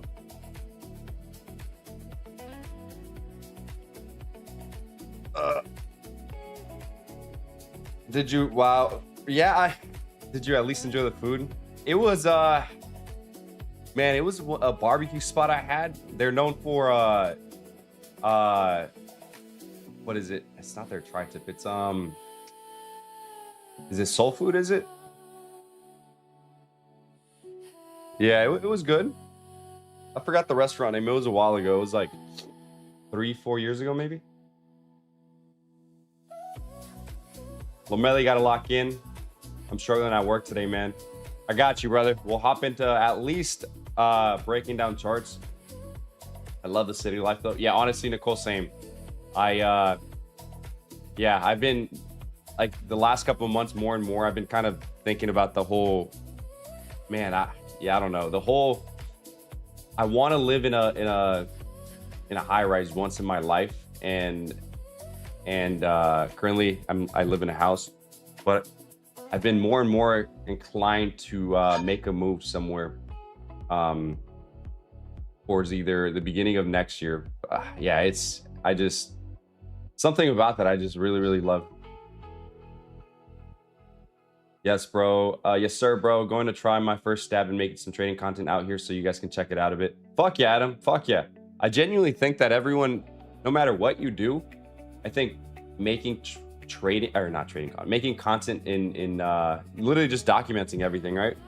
And the same advice Jake would give me, right, or gave me, was post every day, every single day, twice a day for a whole year, and your life will change in some way or another, right?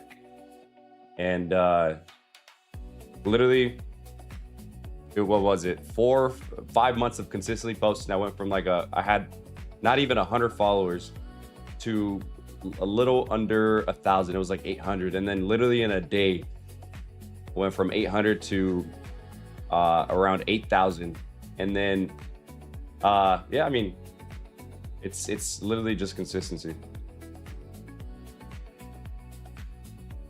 Do you think you'll be streaming on your own channel? That's I don't know about, well, that would, yeah, I don't know. I genuinely don't know. What I do plan on doing is posting more on my YouTube channel. My YouTube channel, I recorded another vlog yesterday. I consider them being boring because I literally do the same shit every single day. But it's funny because, like, now that I'm thinking this way, I'm like, all right, I want to post more, at least one video, one vlog a week. On the higher end, 3 vlogs a week. And whenever I'm not home, not in my routine, I plan on recording everything. So that's what I do plan on doing on my channel. I have one, I'll edit one today and probably post it today from yesterday. And then of course I want to do more sit down, like, trading videos, right? So if the perfect ideal world would be 1 sit down video a week and 1 to 3 vlogs a week, right? Which would give me anywhere from like 2 to 4 videos a week on YouTube, and simultaneously kind of posting on Instagram. I need to find a groove on posting on Instagram. That's what I'll post 3 times a day for 2 days and then won't post for a day or 2. And it's been like that the last like month and a half or so, and just need to get back into the groove. But let's see.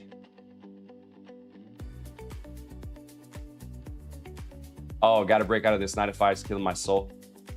Yeah, bro, it's crazy. It's crazy because yesterday I was at a PayPal stadium in San Jose.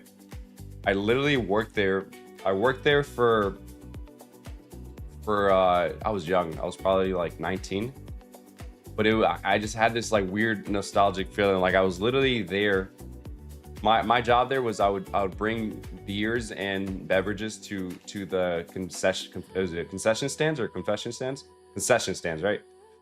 And like I literally I saw people doing what I would do, and I'm like, holy shit, like that was me. I had an AirPod in, fucking listening literally to trading podcasts. I remember the podcast. It was Chat with Traders, and then Ed Milet, Real AF, and it literally gave me chills thinking about, I don't know, I wouldn't say emotional, but it just, like, I sit down in my thoughts. I'm like, holy shit, like I'm not where I want to be, but I'm in a position where that kid wanted to be in, essentially, and it just gives me this nostalgic feeling. I'm currently 26, A Miller, 26. Can you share us the link of the video that brought you 7K followers? Yeah. shit. How can I could do it on my phone actually. Let me see. On my phone, I'll link it through there. It was I don't know if copy link. Yeah. Let me do it right now and then we'll hop into charts here, chat.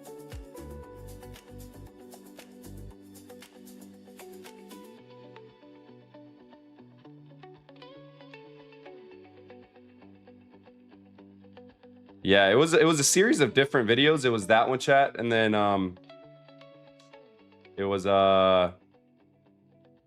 what else? It was a handful of videos, but it was more like skit related, right? It was more like me just then I have a handful of other videos that got 500,000 views, 600,000, 400,000, another 400,000. So it was a series of like, I'd say 10 videos that did pretty well, and cumulatively all of them added up to like the overall following. But that video that I just linked got me 2.6 mil and about 7,000 followers.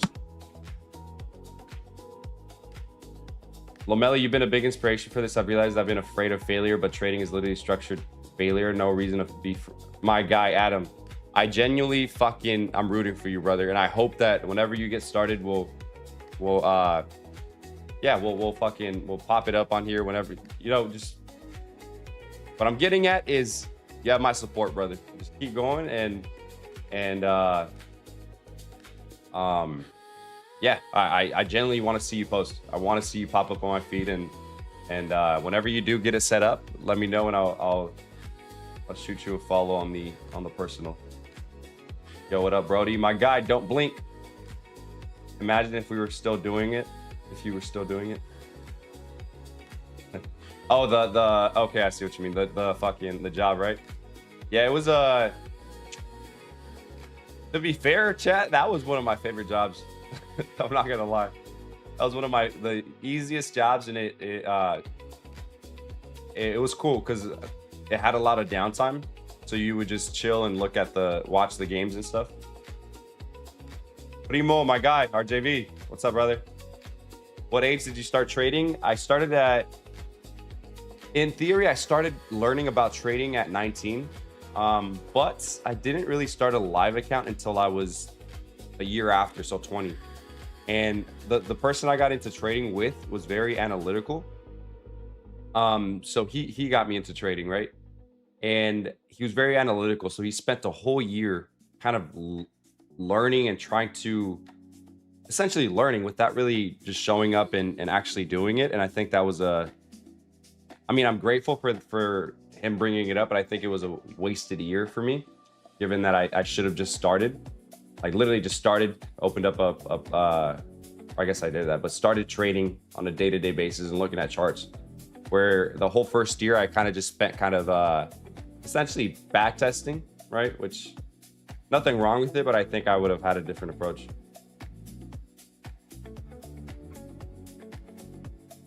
What's your favorite chapter in The Power of the Subconscious Mind? Fuck. I can't remember chapters like that. It's been like a year or so since I last read it, but I would say the part that comes to mind is where he talks about how, like, the sleeping stages, right? Like where it's like you, before bed, your mind is the most programmable, and right when you wake up, you having a notepad next to your bed.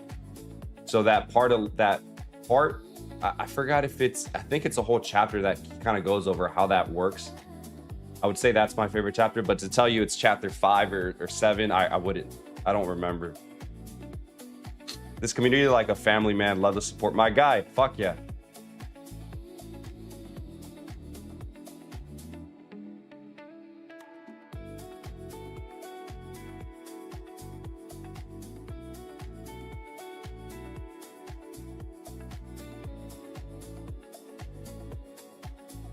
Don't want to spoil it too much, but basically building a trading journal app that uses video as the backbone. Feel excited to get all the other people to test it out here soon. Fuck yeah. That sounds exciting. Fuck yeah. And then with the help of Claude, I'm sure that's very very you can get it to where it's very what's the word what's the word that I'm looking for here? I guess advanced.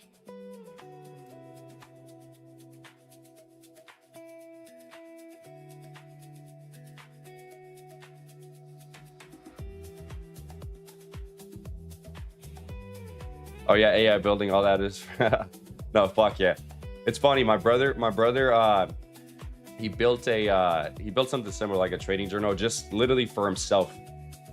And when he showed me the app, like he literally had an app and did the whole A to Z. What? No, thank you. Oh, you'd have to. Yeah, he did the whole A to Z with literally structuring it for himself, and I was like, holy shit, fucking Claude is crazy.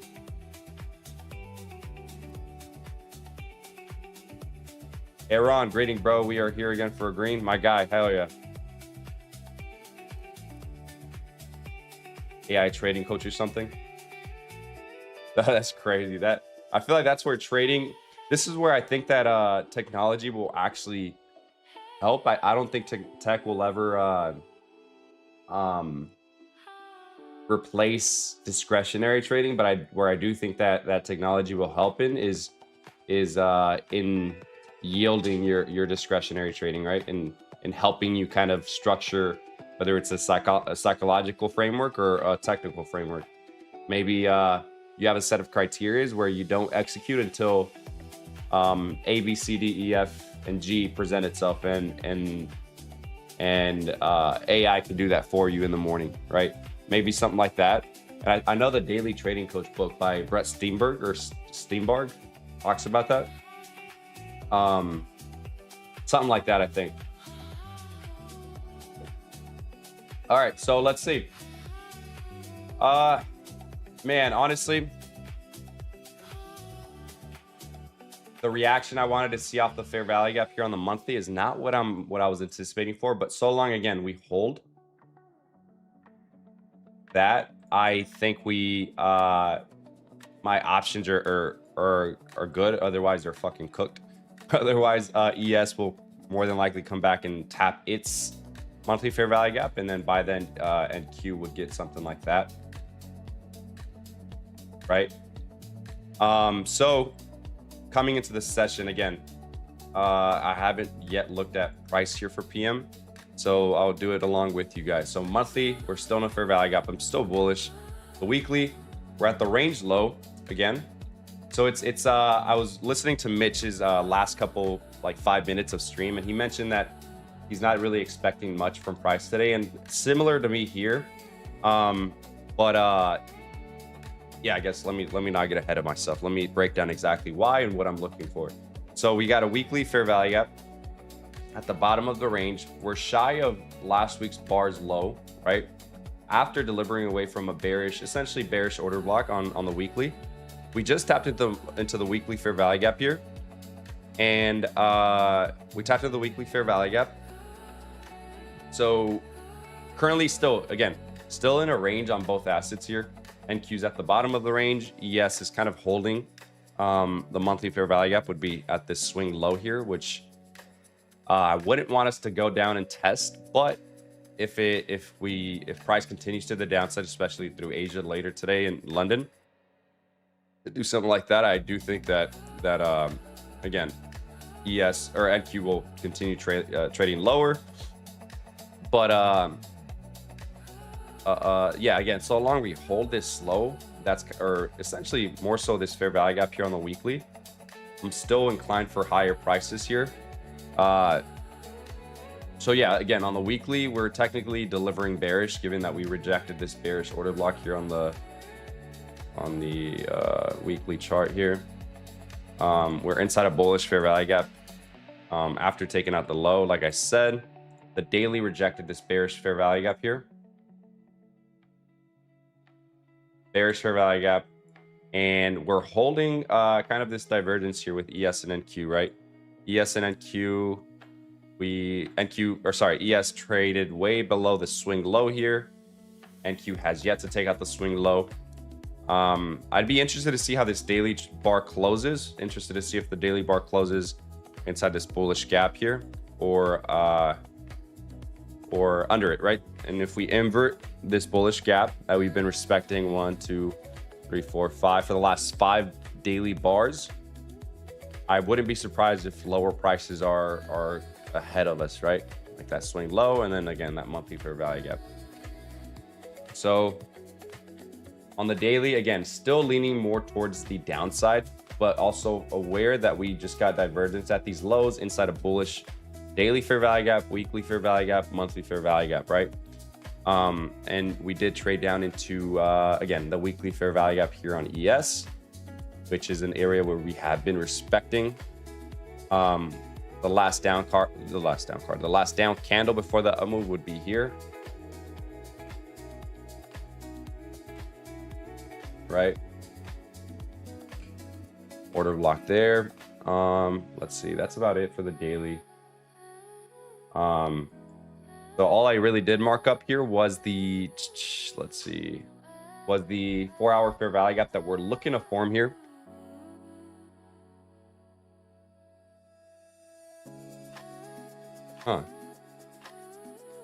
We'll see. Hopefully this stream, my girlfriend just let me know that her internet is giving her issues, so hopefully that's not the case here. Yeah, we're fine.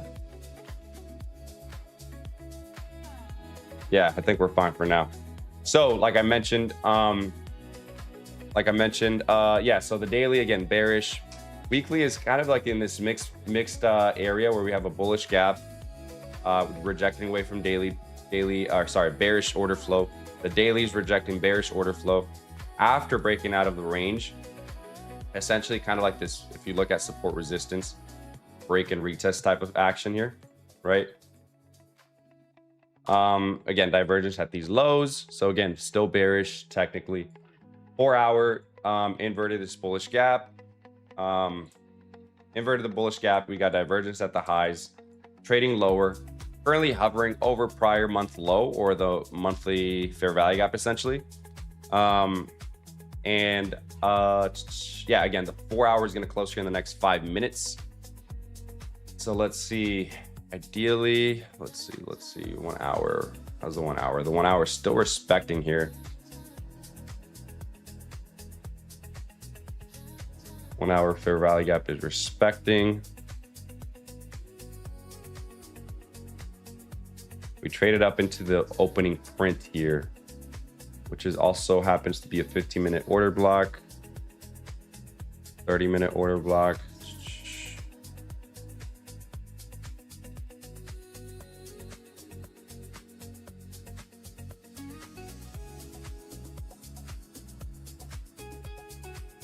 Hour. So we have prior week lows as potential targets here if we continue here off that 1 hour fair value gap, but daily 1 hour, when does this candle close? The next 4 minutes or so. 4 minutes. This is the hourly fair value gap, like I said. We have all these fair value gaps here on the 15-minute.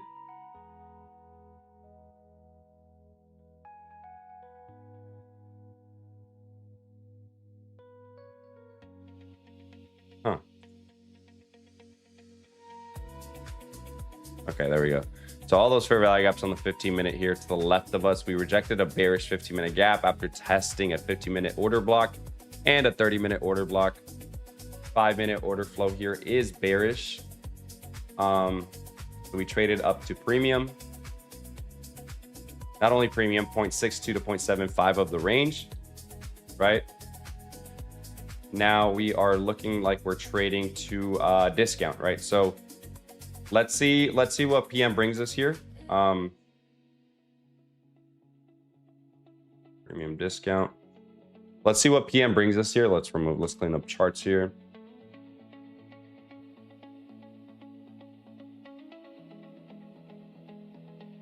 No, yeah, today's price action is a little tough just given where we are. But again, I'm not I'm trying not to fight my overall higher time frame bias here and just trade what's in front of me, right? Currently what's in front of me is, again, the 4 hour delivered away from a bearish order block, daily delivered away from a bearish fair value gap. We are way past the hour of the daily invert here, or the daily fair value gap. That is now looking like a potential invert. 4 hour. Let's see. Let's set 4 hour levels to the downside.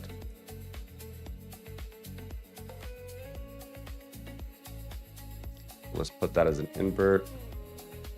So the next level would be that swing low. And all of these lows essentially. And then on the daily, is there anything on the daily? No. 1 hour. So again, as you guys know, my levels for targets are swing lows on the anywhere from weekly to 1 hour chart. There's nothing on the weekly, daily, 4 hour, that swing low, and then 1 hour, all of these lows. So those are the targets here for downside prices on ES if we want to continue. And for NQ, literally just that swing low. Yeah, just that swing low is the next target, which is all I'm really interested in. Is if we continue lower, it would be that swing low. The hourly candle is going to close here in a minute. So we'll see how this candle ends up closing. 4 hour. We have this weekly, or sorry, the 4 hour fair value gap open here.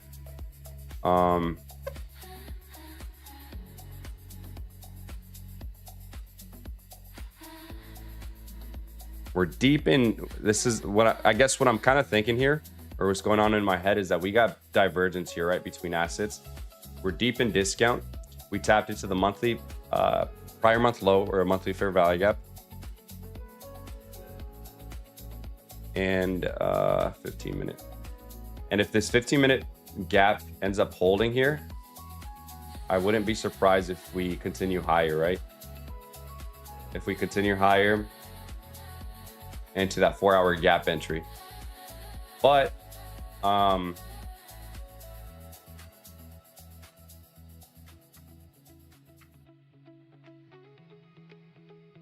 yeah, it's this weird thing where this would be a whole different story if that swing low got taken out. So we just closed here on the 4 hour. We have essentially, let's see, let's mark it up here. An order block here. Order block, but then that swing, this candle closure is kind of what I'm not really liking, right? 30-minute, is there anything on the 30-minute? 30-minute inverted this gap here. So let's draw that up. 30-minute invert. 15-minute invert. So we're at discount of this range, chat. If we look at premium discount, we have now reached discount of the range, which that would be essentially this level, right? This 15-minute gap entry. That would be discount of the range, right? So now premium of the range would be, not saying we have to go up to premium, but in this case, it would be essentially that swing high here, right? But before that, we do have a essentially, I don't like looking at this as an order block because it's really not. An order block typically, I'd want to see something like this, a break over the high, the last down candle before the up move, whatever that is, would be this. But in this case, we left a big wick and we're kind of looking like this, right? So for now, I want to see more from price. I'm not interested in it's tough because I'm not interested in shorting this, but I'm also not yet interested in longing this, right? For me to long this, I'd want us to trade over this and continue. Let me see. And where would I essentially target would be that 4 hour gap entry, which in this case, let's just set the level would be here.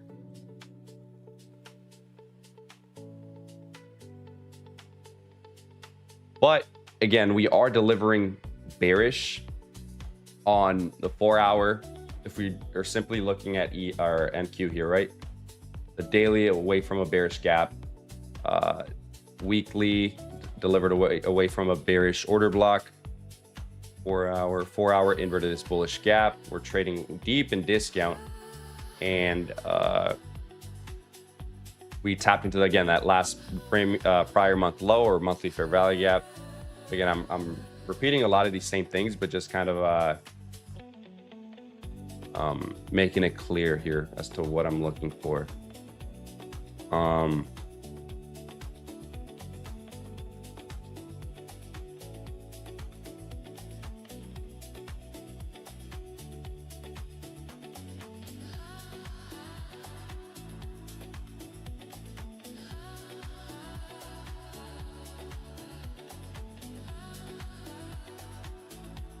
Or hour, 1 hour. Yeah, I'd be more confident in logging this if we get something like this, right?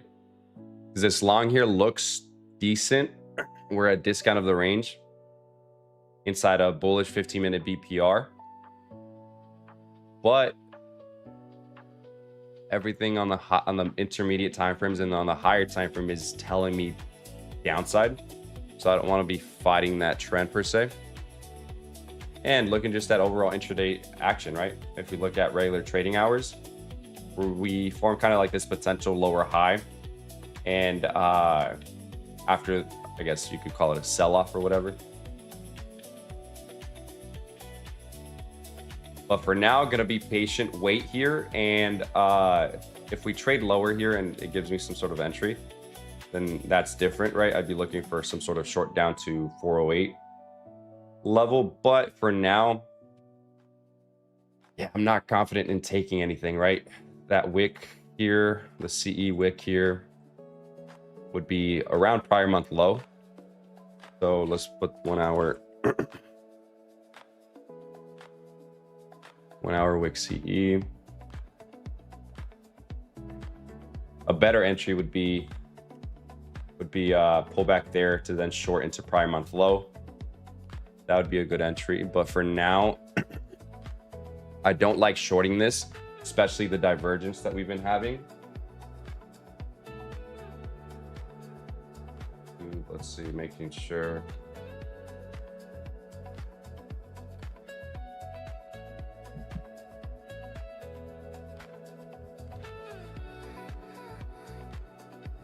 Testing.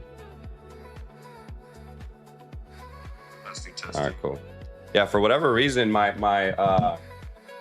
YouTube is giving me some pop-up window. But yeah, let's see. So I guess coming into the day, my thesis is not yet defined. I'm bearish on the higher the higher time frame. Here's the thing, chat.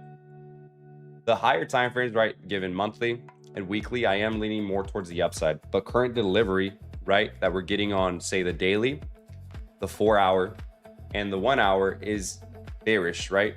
So for me, I want to be positioned in more so of these time frames, the daily, 4 hour, 1 hour. So to answer your question, I'm more leaning towards the downside, especially after this displacement that we had at the downside. We're respecting this bearish hourly fair value gap.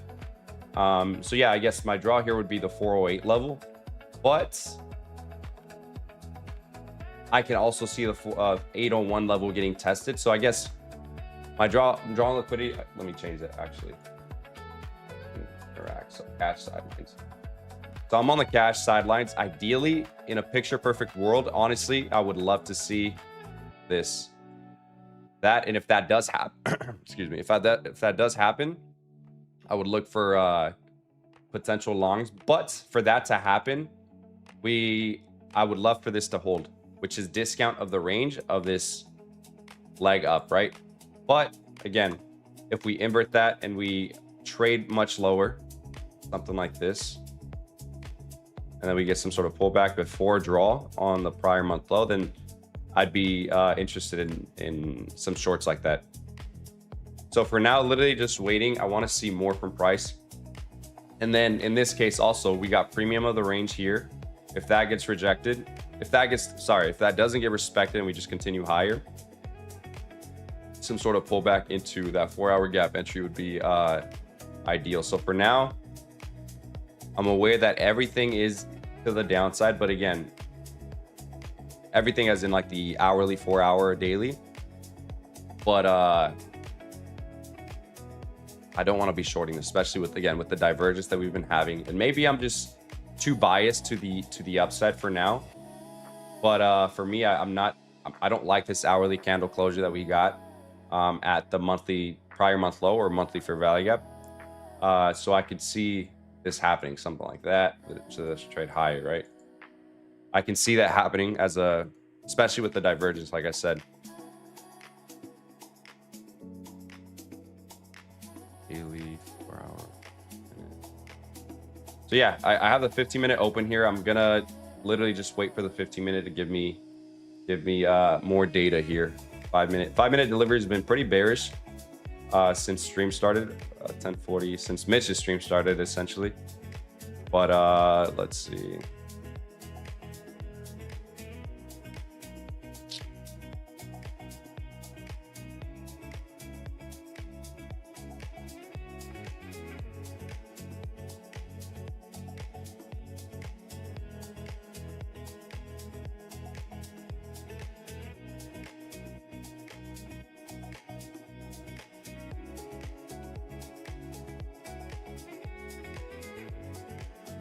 We just tapped into the OTE of the range.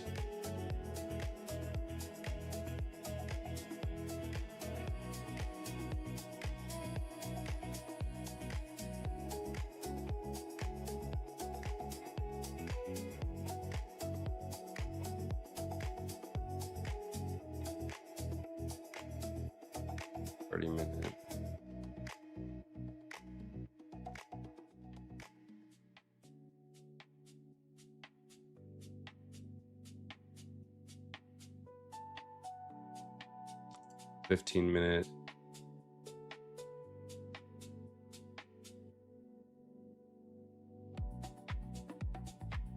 Yeah, I just simply, I'm simply, I don't want to be fading this move, right? I don't want to be fading through Asia and London. We had a big dump, so I don't want to be fading this early into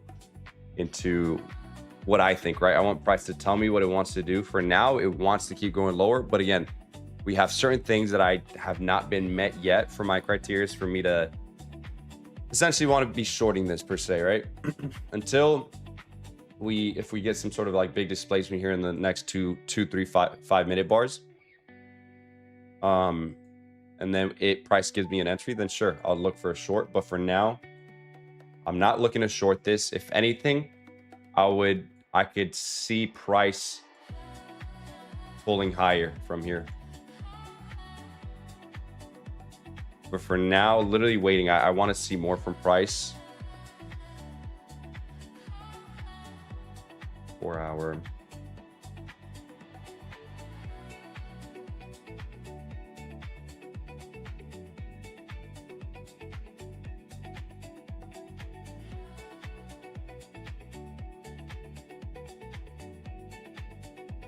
Premium discount. Yeah, even then though, if we retrace back into that range, right, and then we get displacement to the downside, that would be something I'd be comfortable with taking, right? This would be comfortable. This would be something I'd be comfortable with taking, given we traded up to premium of the range, rejected with speed, pullback, continuation into overall higher time frame draw. This would be something I'd be interested to the downside. To the upside, yeah, I could see this. I could still see this happening and maybe look for a target in premium of the range, but I'm not comfortable with longing a trend, essentially trying to catch a falling knife, right? I'm not comfortable doing that. That's essentially, that's not how I trade. 4 hour, 1 hour. Yeah, and if we continue dumping and it doesn't give me an entry, then I'm not taking anything, of course. With no entry model, if no entry model gets presented, I don't take anything.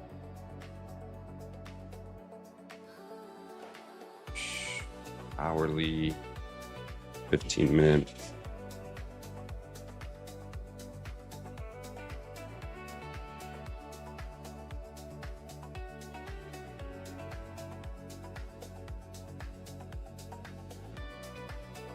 I'm trying to find reasons to not to long this. Yeah, don't front run myself. Let me just relax here. But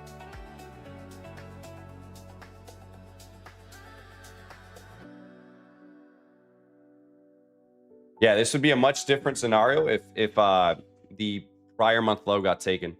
If prior month low got taken, this would more than likely be a long I'd be willing to take. And the reason I'm considering it is because ES is way beyond that prior month low. So ES is, we're getting divergence.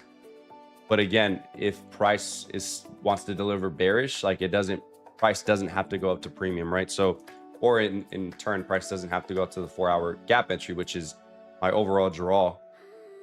So if price is really bearish, price doesn't have to do that. Doesn't have to give us a retracement on the intermediate time frames, 4-hour, 1 hour, and the price could just trade lower into draw and then come back up, right? So that's essentially the reason I'm not confident in either direction, because I could see both happening. I can see both scenarios happening, and either way, regardless, I still see some sort of reaction here.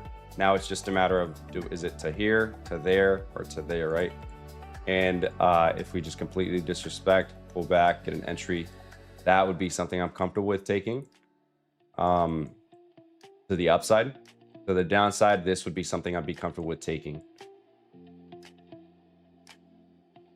And yeah, cool. That's essentially kind of what I'm looking for, chat. Let's see. Haven't looked at chat. I think that's been the longest time I went without looking at chat. Thank you, Brian. What's up, Brian? You still in here? What's up, brother? What's up, Mr. Lomeli, my guy, Young Finesse? Chat. I ran out of water bottles, so you guys have to excuse me with this big ass gallon.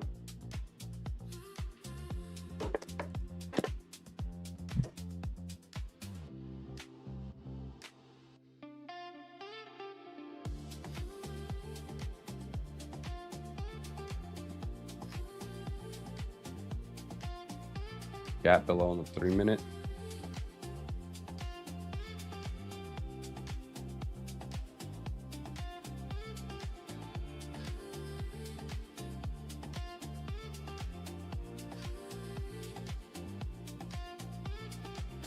Four-hour close to the previous candle. Let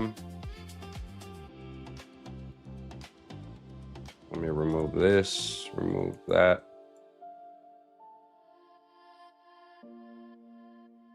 Yeah, I agree. I think you're referring to, like, if this candle would have closed inside of this candle's range, we could have came up to the 4-hour gap entry. Otherwise, we're going to continue lower. Is that what you mean?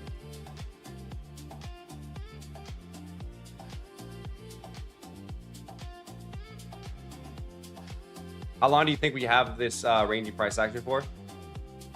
I think once price action delivers away from the monthly gap, you'll know. And through there, I think that because all it is, chat, all we're getting is a monthly pause, right? Which is fairly natural. It's needed for price to continue higher. Now, when price continues higher, we should get cleaner action. My take is price should clean up in the not should. I'm not saying it will happen, but I would anticipate price to clean up in the coming weeks. If we continue holding this weekly fair value gap, right? Which if we do, we'd be holding the weekly fair value gap, monthly fair value gap, daily fair value gap, and that swing low we'd be holding essentially. So long we hold this level, I think all these highs, like, it's looking pretty good, right? It's almost like a trend. Low resistance liquidity on the daily. I think that could get taken in a matter of a week or two, right? But not yet. Not yet. We're not really getting that just yet. Let's hop intraday here.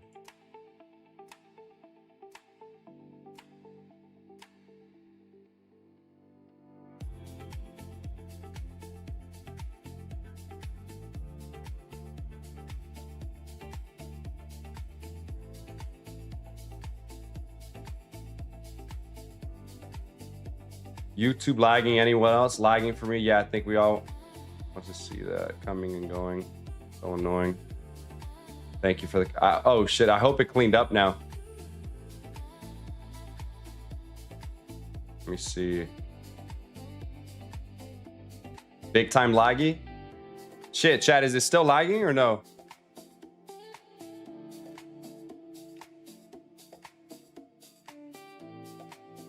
Oh, it's YouTube. Slightly no, bro. It's behaving now. It's fine, looking good on my end. Fuck yeah, okay, cool. Yeah, it's because I was getting a YouTube little pop-up window here, which is what made me pause for a minute while I was explaining everything. But yeah, if it does keep lagging, just let me know, chat, please.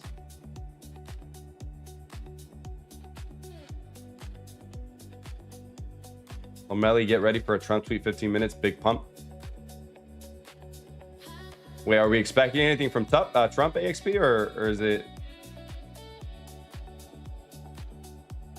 Great day today, 7 trades, 7 green days, all 14R. Holy shit, Praga.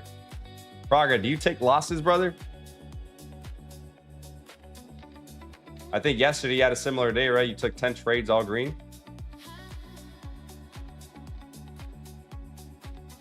What's up, my guy, going to fancy restaurants every day? Nah, I just, honestly, I wouldn't say it's, one thing I'm not gonna, I just love eating out. I love eating out, and it's a form of, that's one thing I probably won't ever, I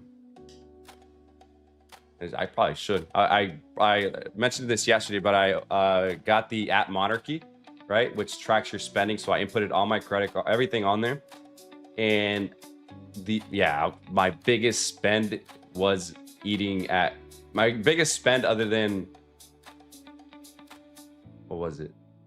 Then travel, sorry, yeah. It was restaurants. But yeah, I try to, the thing with me is like, I try to eat out at relatively healthy restaurants. So it's either steakhouses, sushi,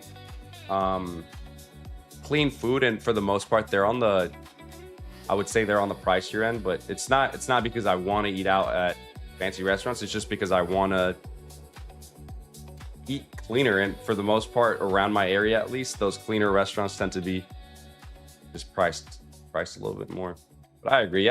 Honestly, chat, yesterday's meal was a fucking, it was a small piece. It was 5 ounces of steak with like 4 rolls of sushi, or 4 little pieces of sushi for like $60. It was definitely overpriced, and it wasn't even that good.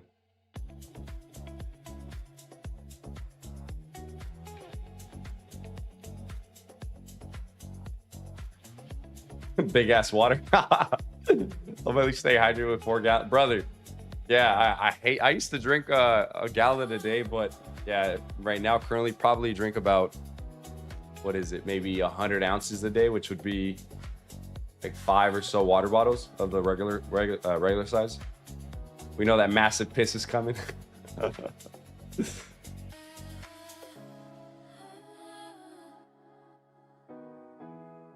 My boy Jerson, what's up, brother? What's poppin', bros? EOB, my guy. Every time I see your name, EOB, it reminds me of an order block. Fine. All good, all good. Yeah, I do take losses, sadly. Thano, sup, Lomeli, my guy. Appreciate you. Cat.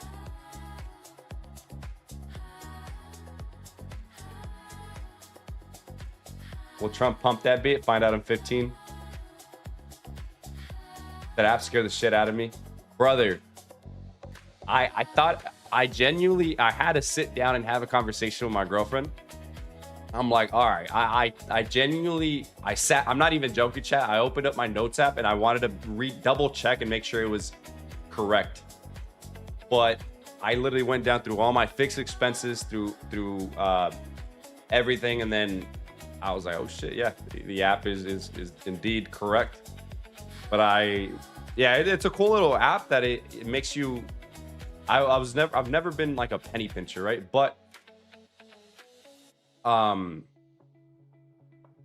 I guess I take that back. I'm smart with my money, but I've never been a penny pincher. If I want something, I'll get it. But yeah, after looking at those numbers, I'm like, holy shit, I need to tone it down a bit.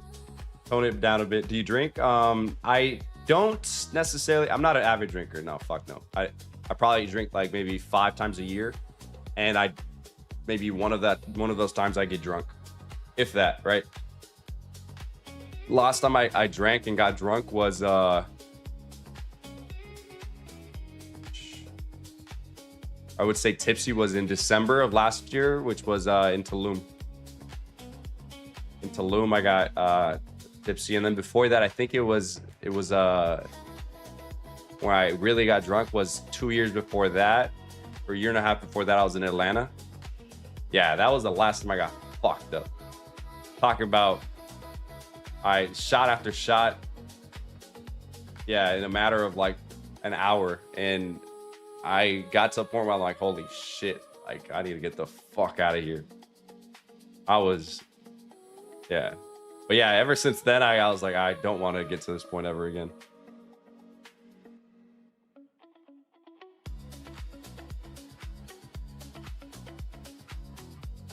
Bro, that was like a snack for 60. Bro, that's what I'm saying. Literally.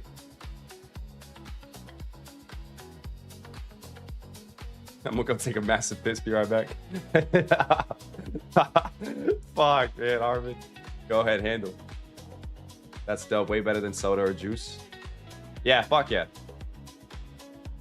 Oh yeah, absolutely. I think maybe I'm accustomed to that as well, because every time I go out of state or go to a different state, like such as like for example, when I was in Missouri, bro, I thought food was fucking cheap. For eating a good meal, it was like $35. Where a meal like that here would be on minimum probably like 70 to 90, depending on where you go. Like I was just in LA, and for breakfast, I think it was a small meal with 2 freshly squeezed juices. It was almost, I think, $90. Crazy.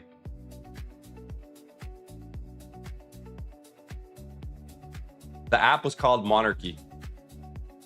Or Monarch. Let me see. Oh, Monarch. MONARCH.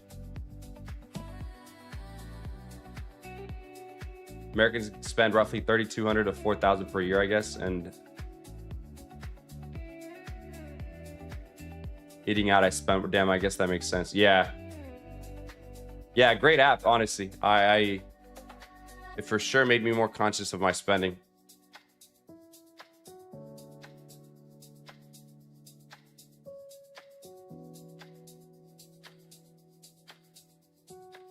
You got any trades in AM session? No. I got home. I'm not gonna lie, chat. I got home hella late from so it's about yeah, it's not that far of a drive, but I stayed up till we went to the game yesterday, and I woke up this morning. I literally went to the kitchen. I washed my face. I was like, fuck no, I'm not fucking trading today. I was tired.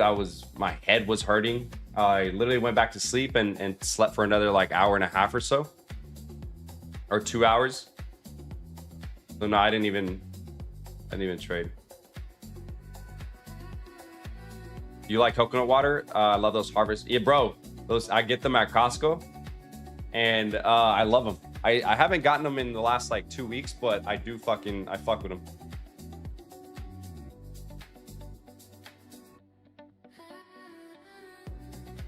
I fuck with them heavy. So let's see. We just tapped into a 5-minute fair value gap here. 15-minute. So again, I want to see a little bit more from price here. I want to see displaced move to either the downside or upside. Something like that. For upside. For downside. Ideally, I can get something like that.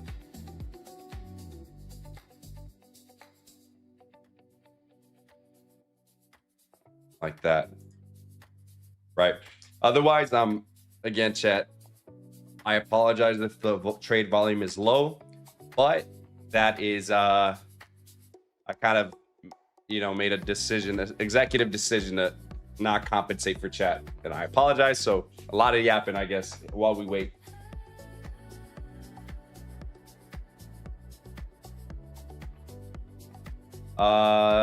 Chat, no way. They have them at Costco. Did you say no? I didn't trade. I woke up and I went to sleep late because I got home late yesterday. We went for dinner after the game, and then we had to drive home, and then we were watching something on TV, and then I was like, all right, I gotta go to bed. So I ultimately got like 4 hours of sleep, and the night before that I really didn't get good sleep either. And I woke up, I washed my face like I mentioned, and I'm like, yeah, days like that I'm not looking to take anything.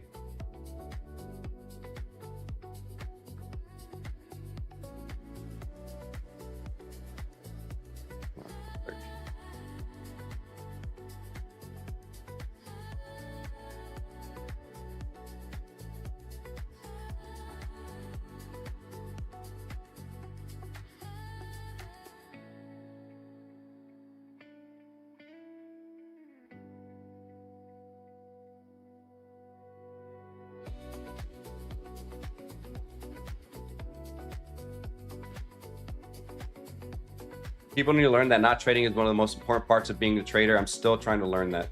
Yeah, for me, I that's been a hard rule for me the last like year or two, where if mentally I'm not,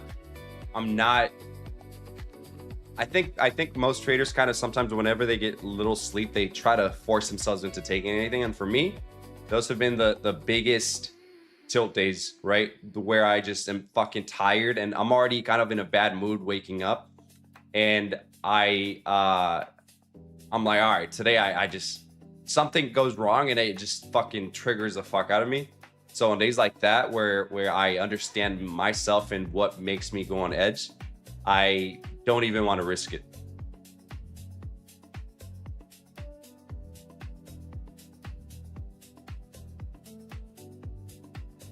Have you ever had one of those poppy sodas? Yeah, I do. I have. They're cool. There's certain ones, like I have a shit ton. I actually bought like 3-4 different what is it, like 4-packs or 6-pack? No, 4-packs, I believe. And they're sitting in my fridge. I haven't drank them. My girl hates them. So yeah, I've been drinking a lot of Hint water. I don't know if you guys have heard of Hint water. Hint water is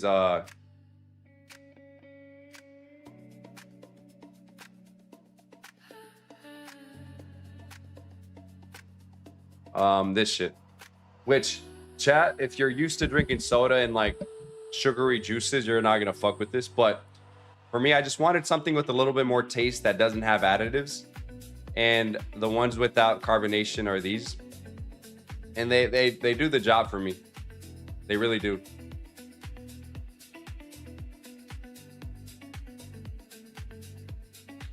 Call them poopy sodas. It sucks. Yeah, like I said, if you're used to fucking sugary soda drinks and all that shit, you're not gonna like them. I know. For me, it's just I just need a little taste of something for me to eat with like meals here at home. Like fuck that, give me a fucking Dr. Pepper, give me a Diet Dr. Pepper. Nah, I still drink that shit. I still drink Diet Dr. Pepper, but I'm trying to limit my soda consumption to where, like yesterday, we had dinner. My girl, she always gets a Diet Dr. Pepper, so I always get maybe 2-3 sips of her drink, and I try to limit it though. Sounds worse than Diet. You hate that one, Kyle. Replying to Kyle. Oh, I see, the cream soda. I've never tried it. Someone on chat said that I should get that one last, what was it, like 2 weeks ago? That's the thing with trading. Just spend ridiculous on things. Then if you have a wife and 4 kids, you spend the money faster. Brother, yeah, I'm with you. I'm with you, bro. My girlfriend literally orders from Amazon every single fucking day. or we have to have a word with HR here and be like, all right, we have to limit certain frivolous spending. Like, they'll come up with some excuses to where it's like, nah, I need it because XYZ. And in my head, I'm just like, what the fuck?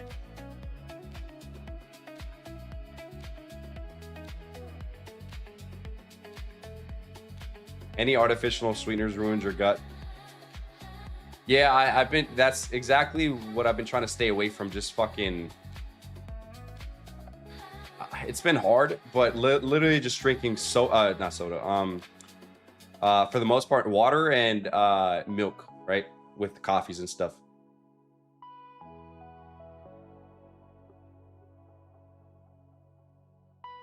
Holy fuck, so it's a shared experience? What is, Jordan?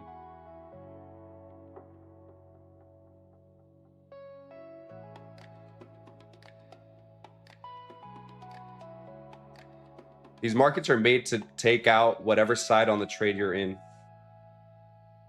Yeah, I wouldn't necessarily say that. It's just different conditions, right?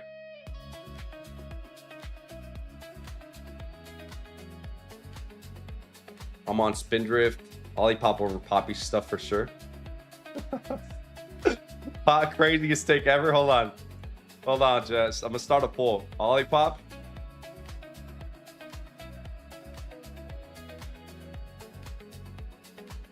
Poppy.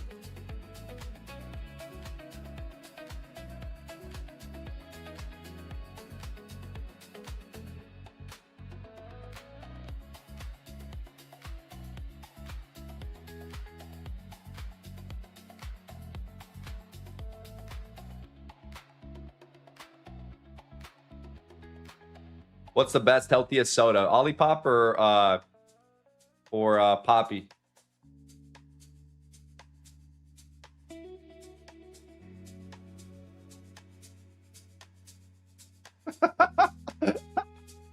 Bro said Ollie Poppy. Did I say Ollie Poppy or what? Oh shit.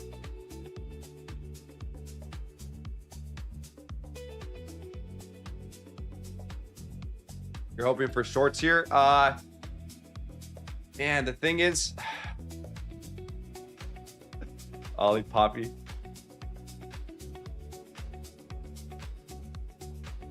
Yeah, we're sitting inside a bearish order block. We do have a hourly, let's see, hourly gap entry here.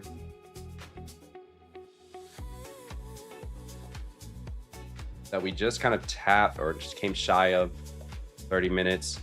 Inside a 30-minute invert, 30-minute fair value gap, 15-minute.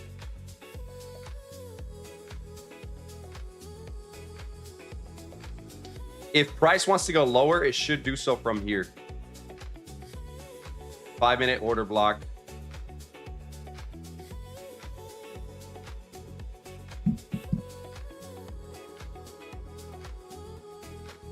How's ES doing here, chat? Man, honestly, the only thing that's throwing me off is that wick here on the hourly. The wick on the hourly, the divergence we've been getting.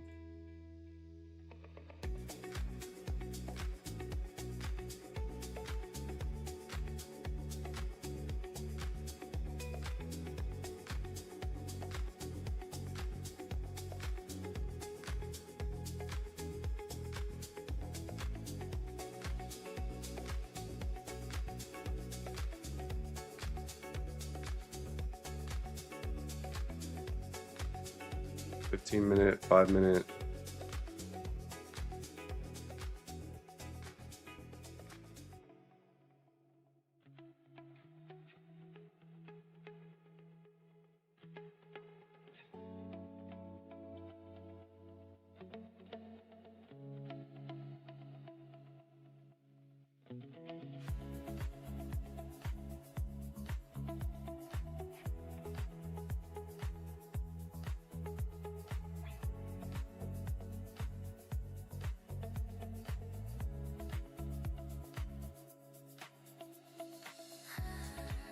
Yeah, I don't want to.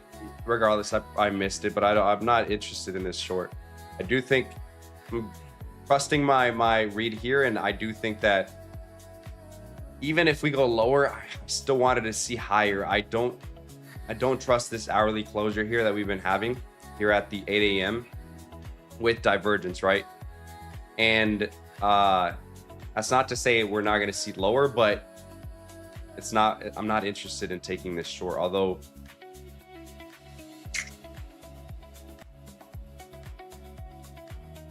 Yeah, if it's not a fuck yes, it's a fuck no. Not touching it. Let's see. Olipop is winning. What the fuck?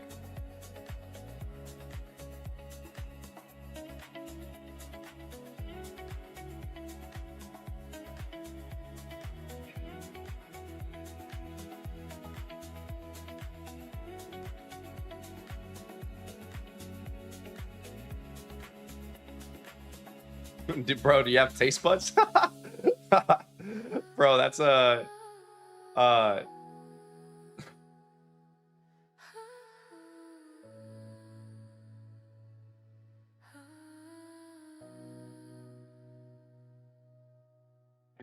brother said, hey, if you like, that's all that matters. My bad. Not trying to rage bait, but I just have seen a lot of people say the same. Bro, everyone hates it for sure. No offense taken. I think ES is coming freight is straight for today's lows, and it also has equal lows with a few weeks ago. ES does.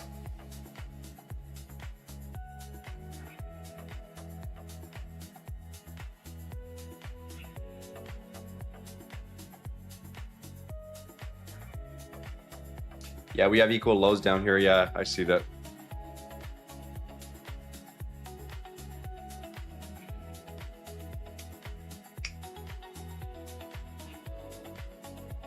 Yeah, I guess the chart does look better on ES versus NQ.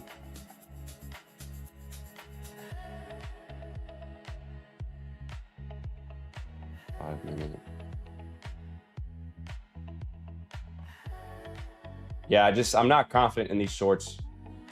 Well, can it work? Sure, but I'm not confident in these shorts. I'd much rather see higher before lower or higher for continuation.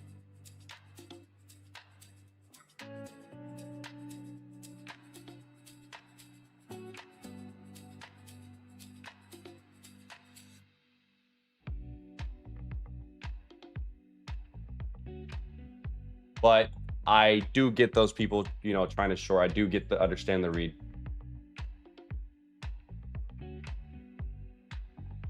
Do you do any sports besides gym? Not currently, no. But growing up, I did a lot of jiu-jitsu, soccer, and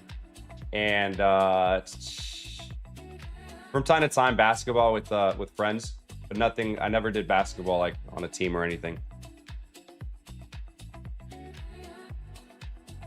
But for now, I haven't, done anything other than just working out, running. A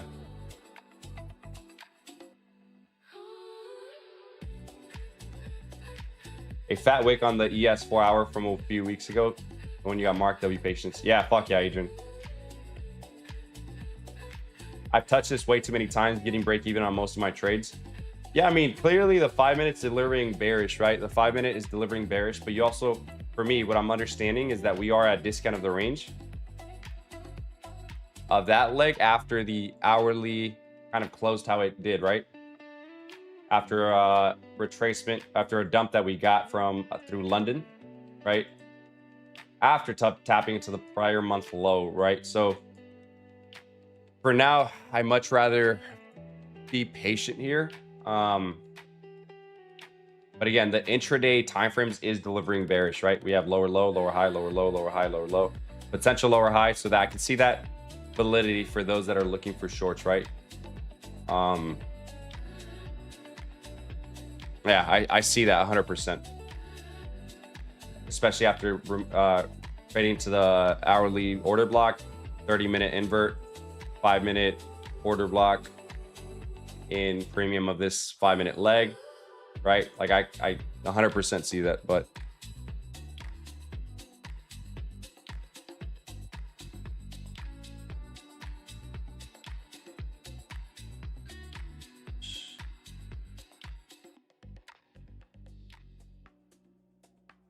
Good idea, bad execution on that website.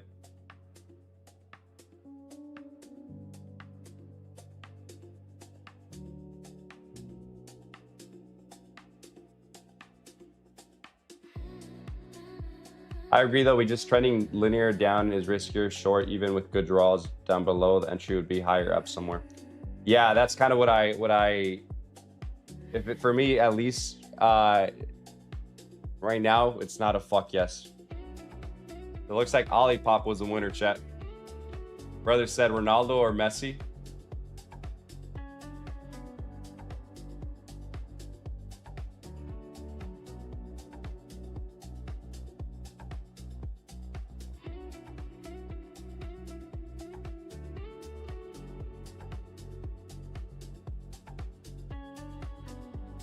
Brother said fake poll, bro. For me, it used to be Ronaldo growing up. But man, as I get older, it's I don't know.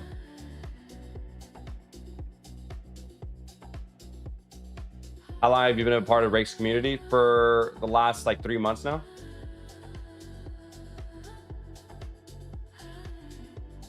His aura is unmatched.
I think Ronaldo's better. On paper, I do think Messi's slightly better.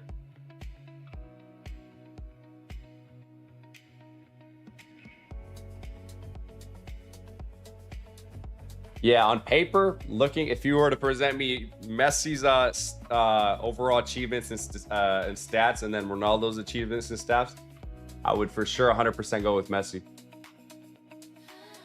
But there's a big but. Overall influence in my childhood growing up, for sure, gotta give it to Ronaldo. Yeah, I always described it this way. Ronaldo, what got him to his position was his overall work ethic and mentality, and Messi, I think he was just born for this shit.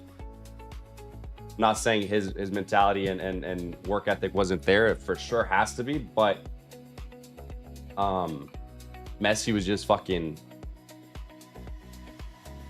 He was just literally born for this shit.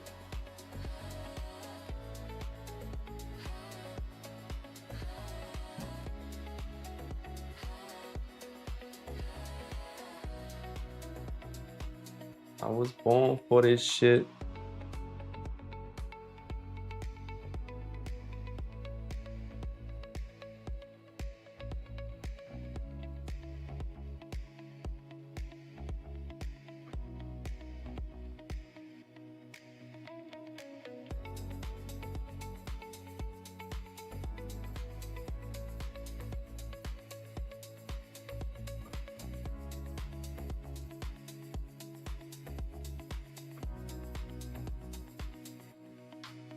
So we got divergence at these lows. We'll see if this gets inverted, the 5-minute gap.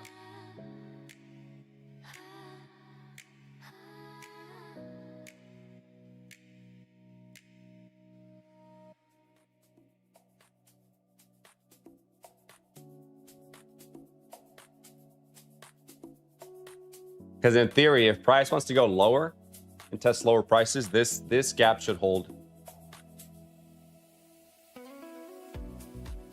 Right? In theory.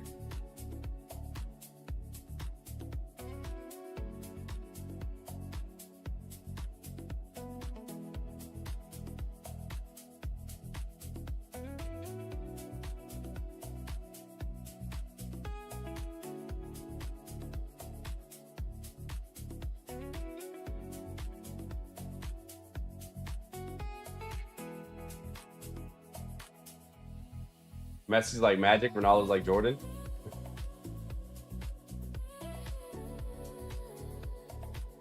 Five, 4, 2 sweeps first.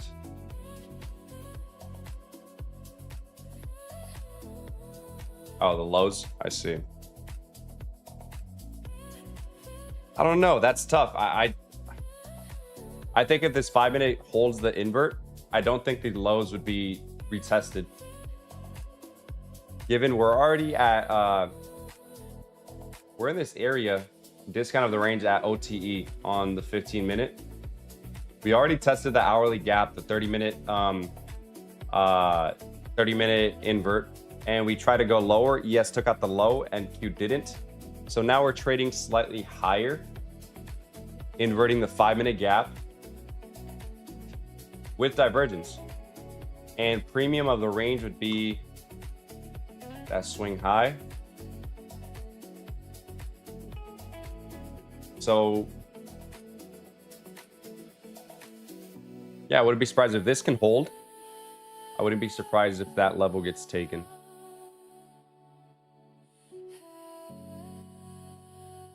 Which in this case, premium would be that swing high.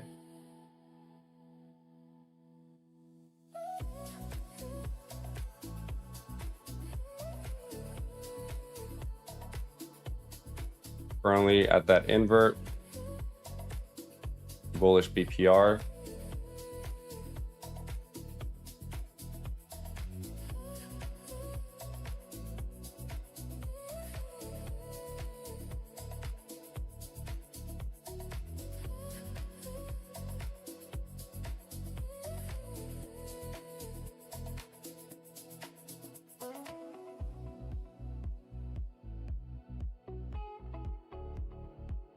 Yeah, if this gives up here, if this holds, I can see upside prices for sure.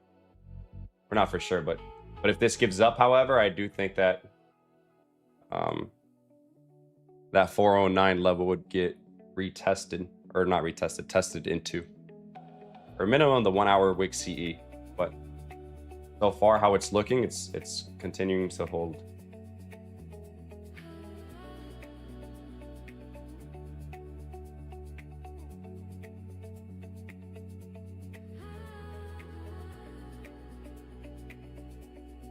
The 5-minute got a closure over the invert, but we did test the order block. Let's see.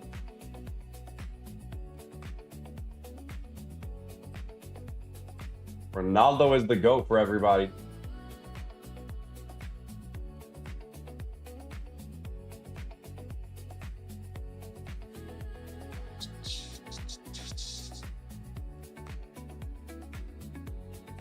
I potentially look for an entry if we can hold that.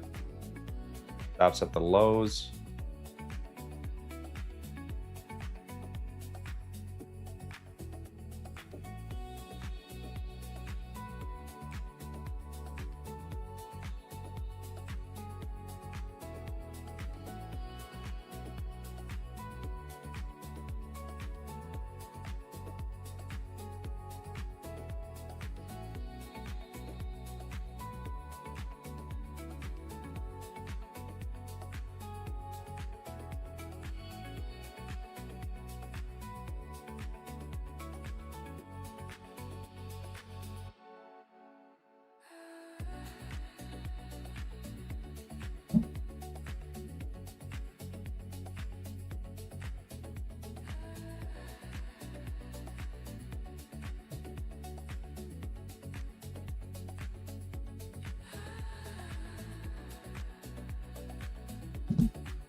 I think premium of the range here on ES would be this swing high. So even then would be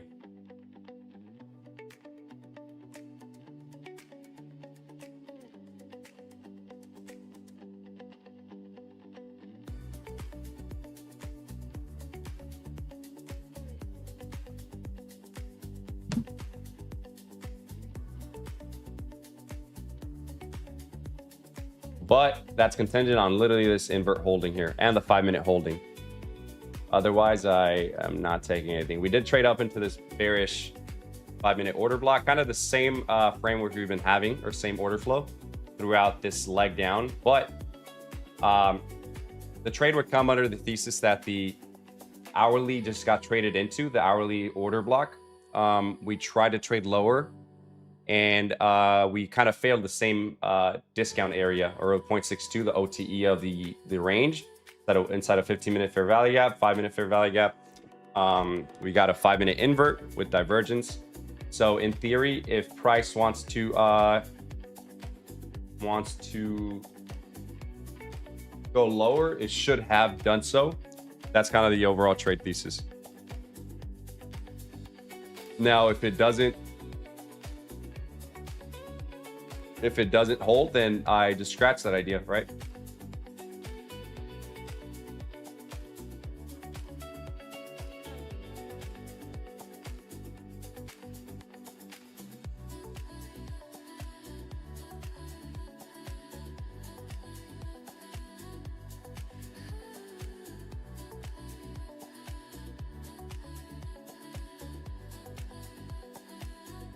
Let's see, 5-minute.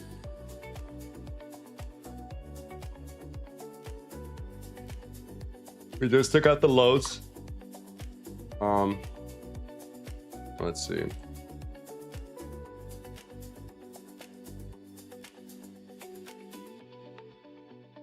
Yep, we dumping.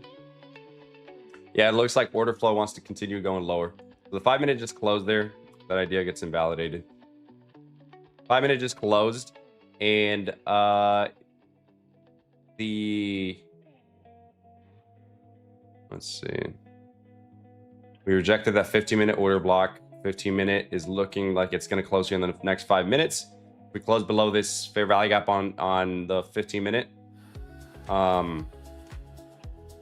I'd be more inclined to trying to take a stab for downside, but even then, the hourly wick CE is right over the prior month low, or monthly fair value gap. So again, I really prefer higher prices in this range. We'll see how the 15-minute closes. If we close back up green,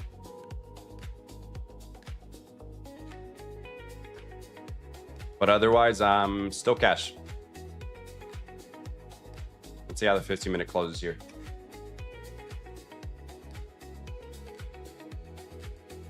Where's chat?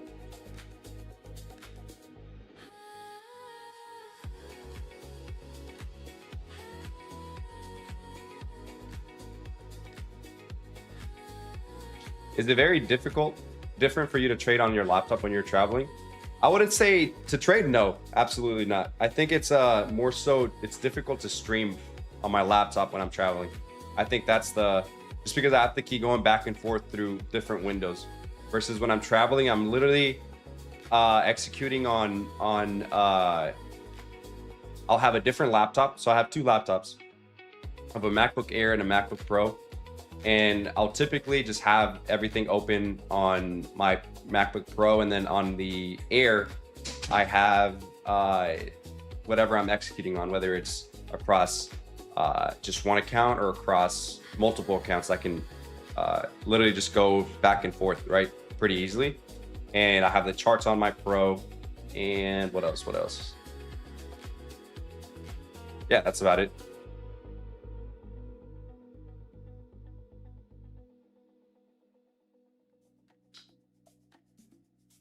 How do you avoid entries right into consolidation? Do you ever feel like that when you enter a trade? A lot of. Let me reread that. How do you avoid entries right into consolidation? Do you ever feel like that when you enter a trade? A lot of time the market then starts to consolidate. It's a pain in the ass. Yes, no. So for me, I think that's why, like, displacement plays a huge role in your entries, right? If you're getting in, let's see. If you're trying to trade this, right? Whatever this, in my opinion, is not really clean price action. It's just back and forth, back and forth, back and forth, versus trading something that is displacive, meaning, like, for example, there's no big displacive moves here until this big 1 minute to the upside. Once it gets inverted, we then get continuation to the downside, right? It's not until we get speed and price that price then makes a move, right? So I would say if you're struggling with that, wait for speed and price. Wait for price action to indicate that, yes, speed is and for the most part, sometimes that gives you a smaller risk to reward. But I do think that if you prioritize probability over risk to reward, it could potentially help you, right? Instead of trying to aim for a 4 or 5 hour trade, maybe aim for a 1.5 to 1 or 2 to 1 or 1 to 1, who knows, right? And maybe you get stuck in that consolidation period less. But also another thing is time of day. If you're trading during lunchtime, that's your answer right there. If you're trading during lunchtime, like say 12 to 1 p.m. Eastern, or even now PM, like it's much slower than AM is, right? So I would say staying strict to your time, but also to your entry models, I would say. All right, Lomeli, I'm out. Going to enjoy the lake house, the lake outdoors here. Appreciate the sauce as always. And I officially started filming my content, making more content. All love, gang. My guy, fuck yeah, keep it up, brother. Keep going, and let me end this poll. Keep going, and yeah, I'll be watching.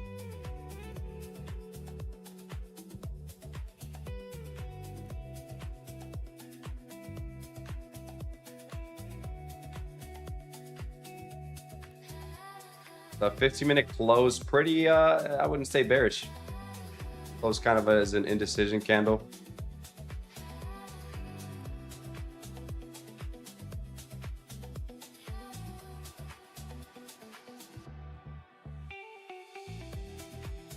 Looking like we're inverting that gap.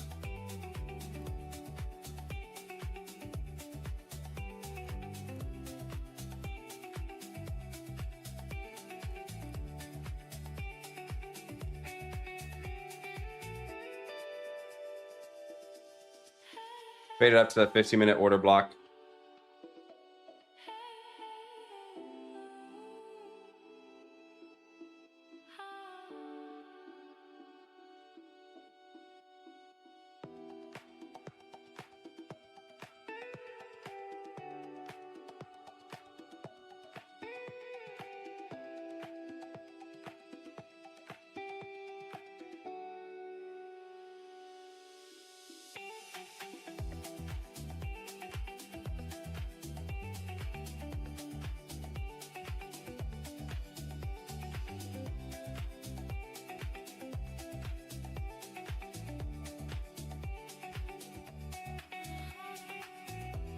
Traded up to premium.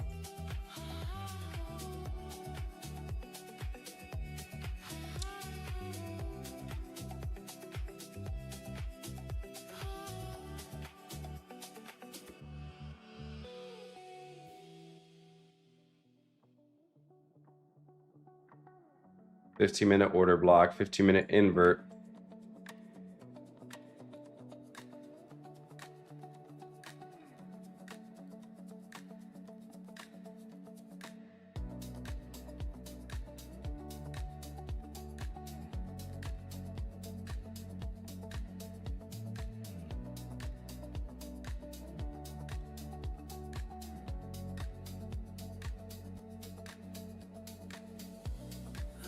Yeah, even, man, that's the thing, chat. The entry model here would be good, right? If this bullish BPR gets inverted here, right? But after trading into premium of the range on the 5-minute leg, after trading into a 50-minute order block and 50-minute invert, right? And 30-minute already traded into 30-minute invert, hourly already rejected the hourly gap or hourly order block, but still, is it worth a shot?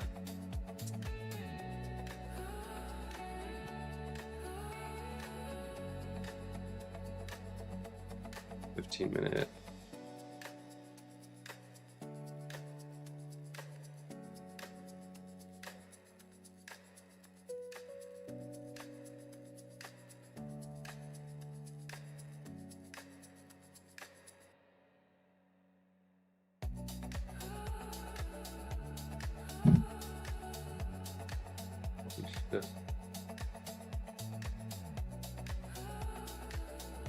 Yeah, it's worth a shot here.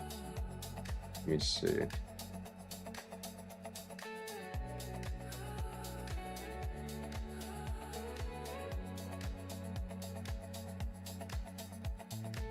I'm gonna look for an entry here for the downside if once it closes.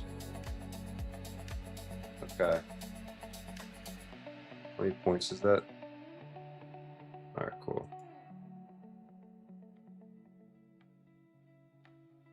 Yeah, kind of going with what price is telling me. If this wants to continue lower, it should do so. But if I get taken out, it's currently 12:04. If I get taken out, then it will more than likely just be my one and done type of take for the day. Targeting.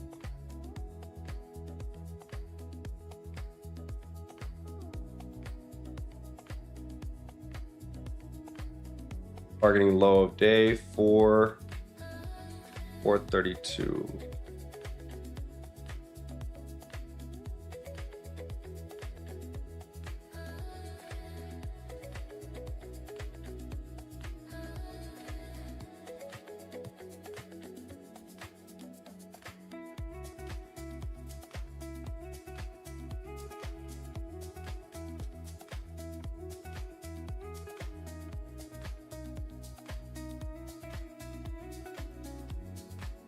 We'll see how the hourly wick CE reacts.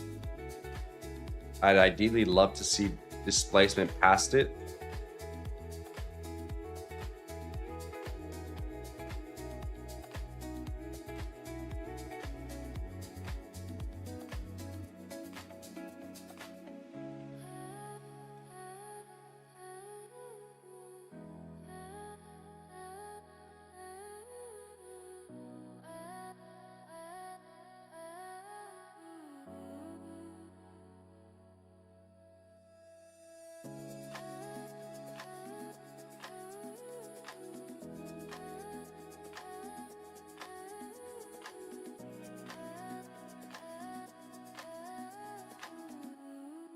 Where am I located? I'm at, yes, West Coast. I am in California.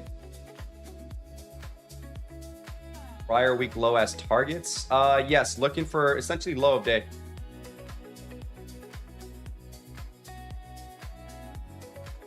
I'm sitting out here wanting to go long. Yeah, so for me, MES Polar Bear, I also wanted to go long, but price is telling me otherwise, so I'm willing to attempt a short. I think that if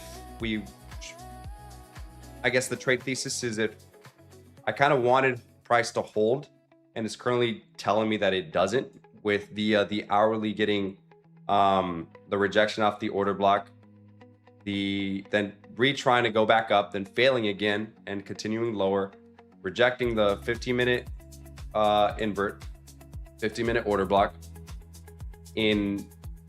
after hovering in OTE of the range for a while. We just tapped prior month low. So yeah, willing to take a stab here short to the downside, anticipating essentially ES's relative equal lows to get taken here. And if that does, then I want to be a part of it.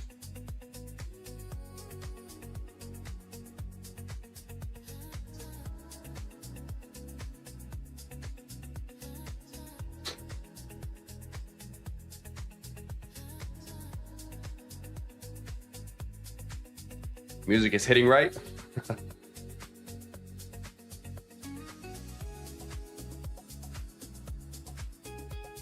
No, I don't use Bookmap or Atas, whatever that is.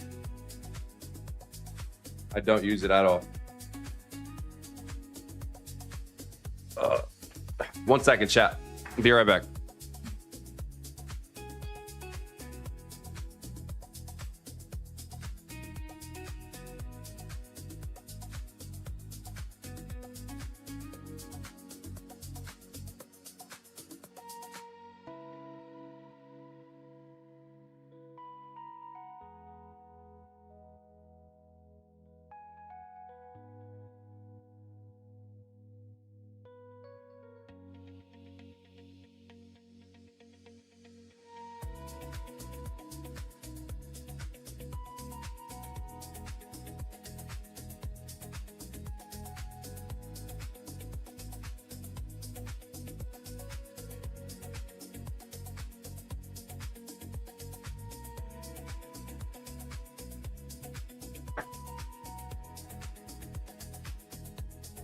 All night to the sun. I'm up all night to get. We literally just tapped the hourly wick CE.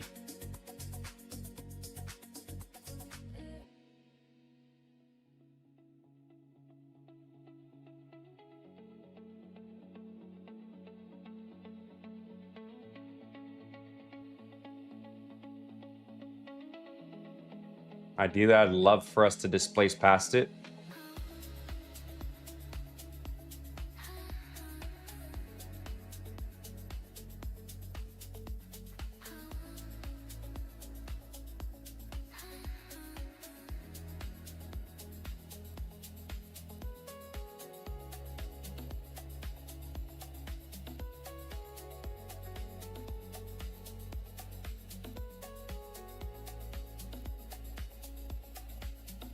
What is the hourly wick CE? PN Josh or PBN Josh? It is the hourly candle.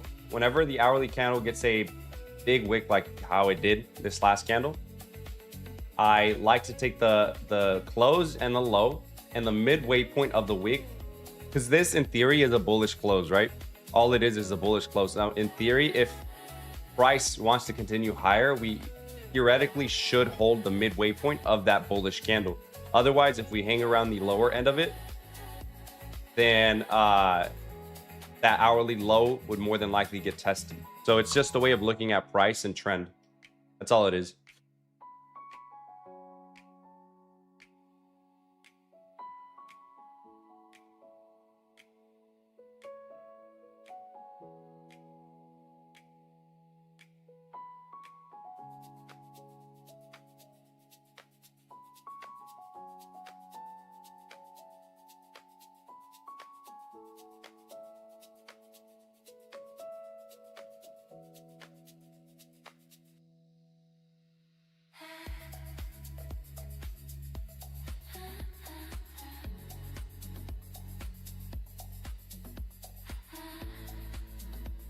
Yeah, good job flipping. I don't like to flip like, well, it can still fail, right? We're still really close to the 1 wick CE, which is kind of what's making me be on edge here. But yeah, I mean, it looks good for now.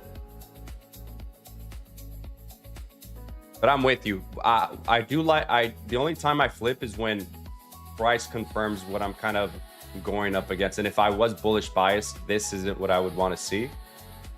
So, yeah.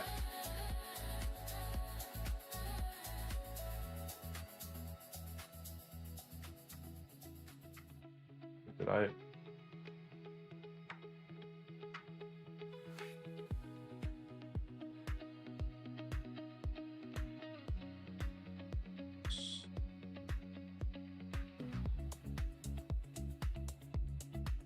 Noise discount code on would be code rake, and it'll get you, I believe you said for Tradeify, I'm not sure the percentage, but I think maybe 40%, if I'm not mistaken.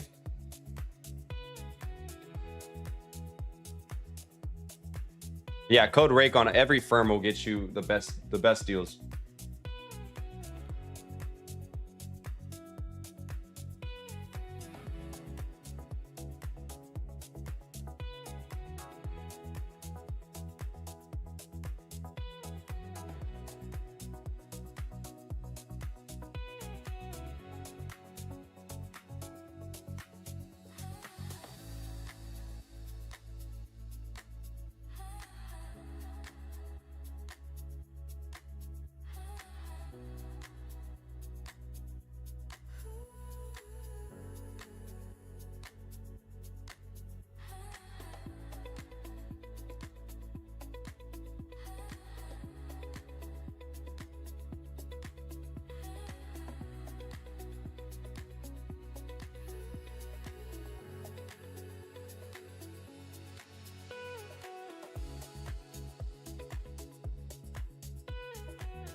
I guess I'm contemplating.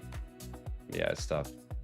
The only thing I don't like is we're hovering around prior month low and the hourly wick CE in OTE of the range, right? The OTE being the 0.62 to 0.79. We're just hovering there, and I don't like to see that. I want to see us displace past the low. Or sorry, past the hourly wick CE.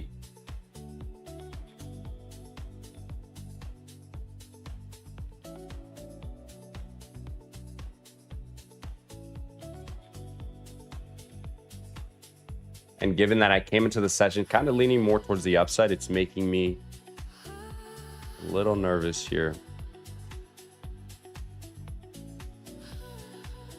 So this 5-minute bar closes here in the next 10 or so seconds.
When figuring out the 50% to use the top of the candle or just the wick? Just the wick.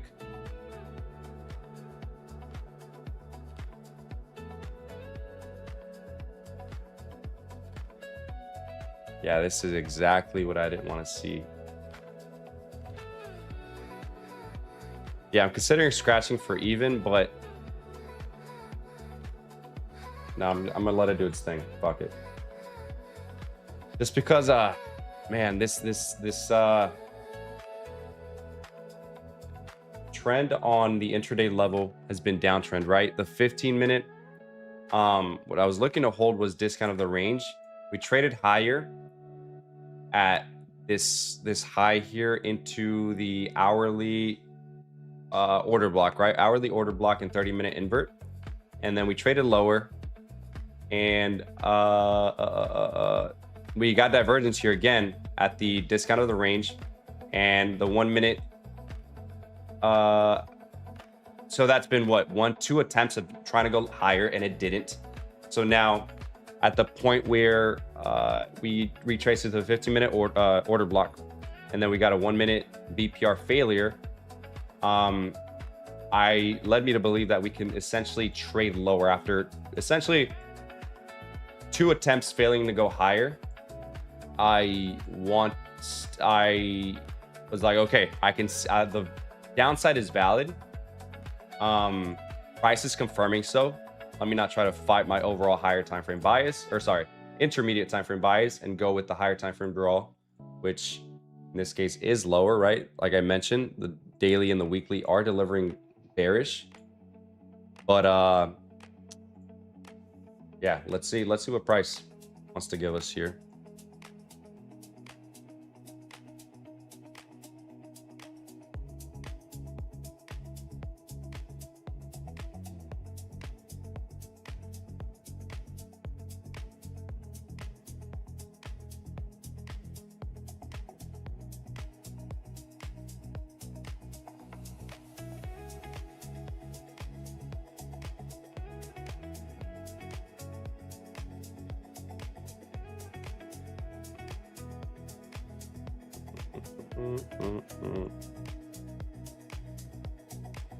What's up, bro? I trade during the AM session, but now I'm tuning into the stream simply because you say you live in Merced. Thank you for your time. Tape reading PA with you. The 4-hour CE is at 28,500. My guy, appreciate you, A. Herrera.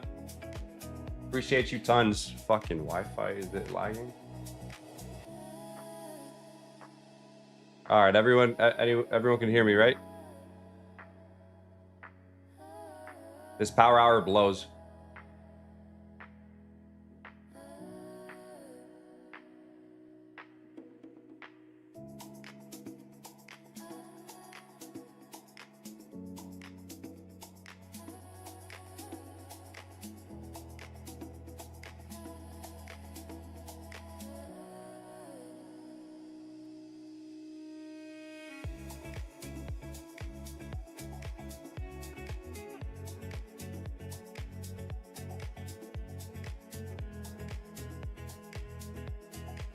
All right, cool. Loud and clear.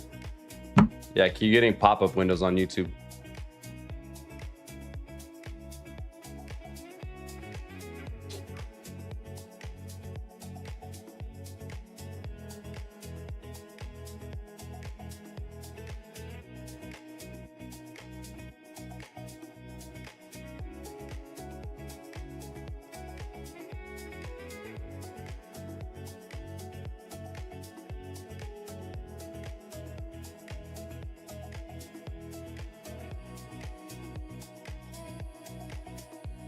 Yeah,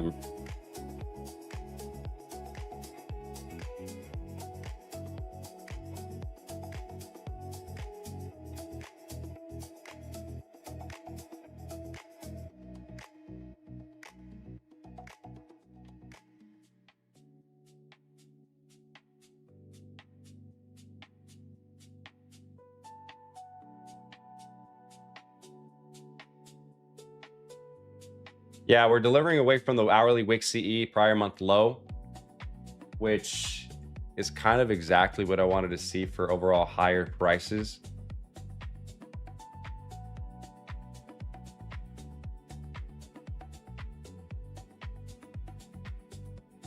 Into premium.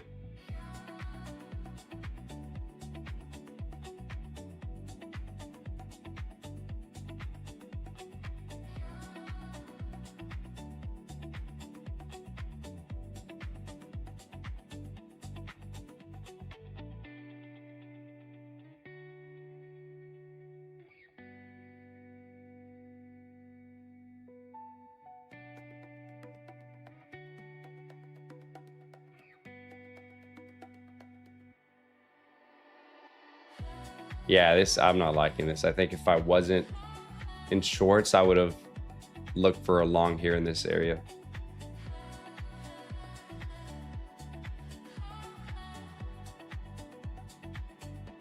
But even then, I think it's one of those days where draw wasn't, although it was clear, it wasn't really a fuck yes for me. But I attempted a short, which I'm still in. It's looking like it's gonna take me out.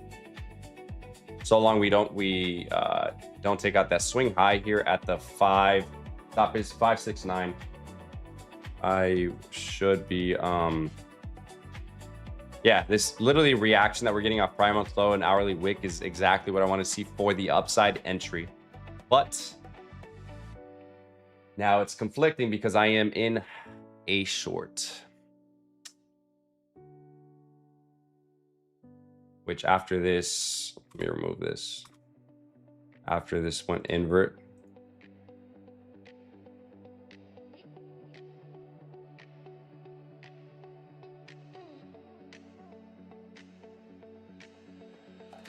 We are.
All right, got taken out of that short. Let's see. Yeah, it sucks because the same reaction I wanted to see from price here at this level is exactly what we're fucking getting in it. I'm not gonna lie, it's fucking, it's a bit hands off.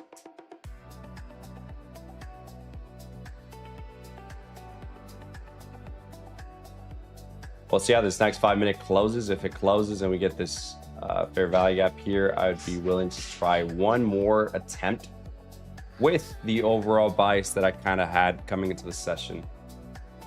And the overall bias being that the read would be the 4 hour gap entry. And if we can, man, it's frustrating, honestly. Today's trade is really frustrating for me because it's literally what I was looking for, and I kind of reverted away from it. And yeah, now I'm paying the price as a form of a unnecessarily fucking loss. Let me cancel the limit orders.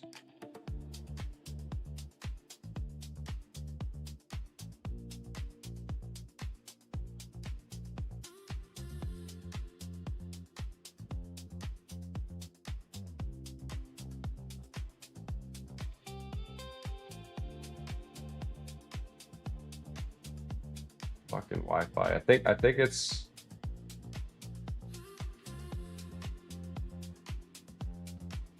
refresh.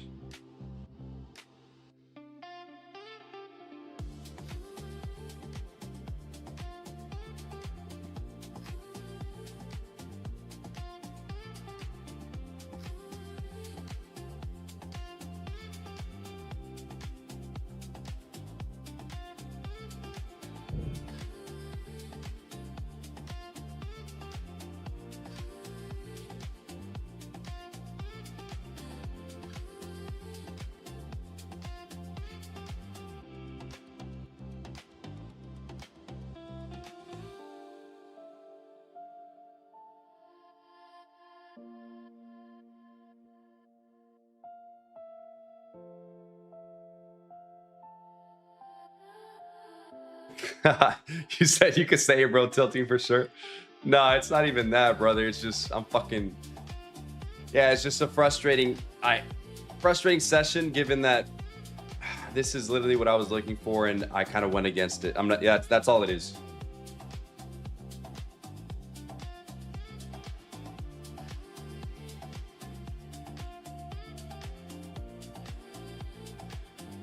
And now I'm kind of waiting for the 5 minutes to close here to give me a. I have one more stab here that I'm willing to attempt into the actual draw that I wanted to see, right? That's all it is.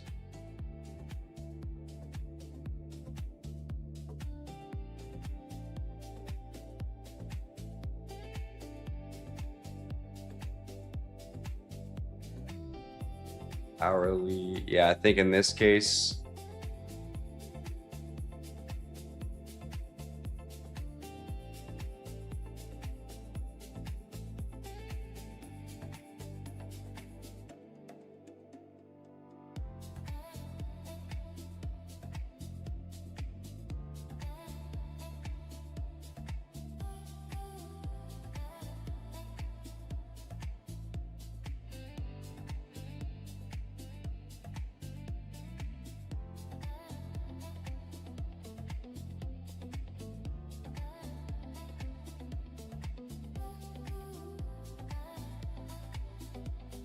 minute. Yeah, I'd be willing to take one attempt long if we get a retracement back into this area. If we can, I'd be looking for something like that.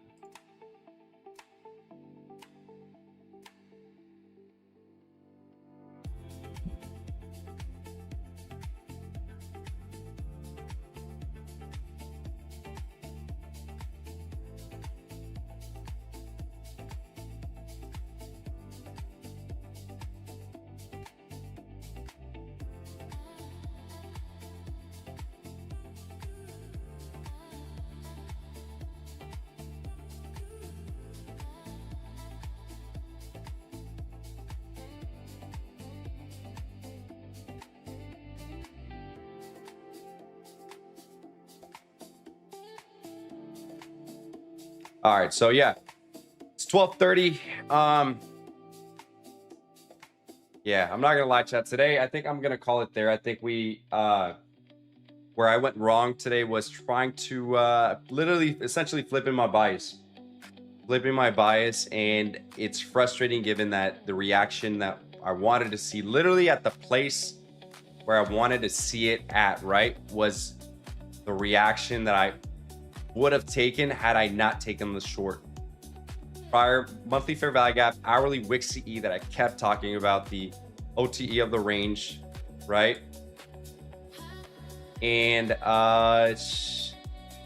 yeah, it came in a form of a nice entry model that I always take, the invert 1 minute.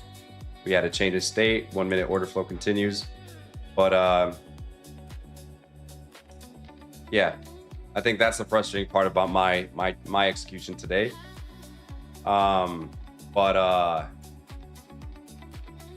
Yeah, would consider re-entering if we get an entry here in the next 5 or so minutes. Otherwise, calling it a session here. Re-enter in the form of my original game plan, essentially. We journal, baby, and we decompress, and good, all good, my boy. Every inefficient event is an opportunity to refine. We be straight. Yeah, no, fuck yeah. Fuck yeah. You have divergence at the highs, huh? Inside the order block. Yeah, today just hasn't been a plus type of a draw. So I think it's best. What's the thing? I'm frustrated at the fact that I took this trade, because now this trade current that's in front of me, I am literally hesitating.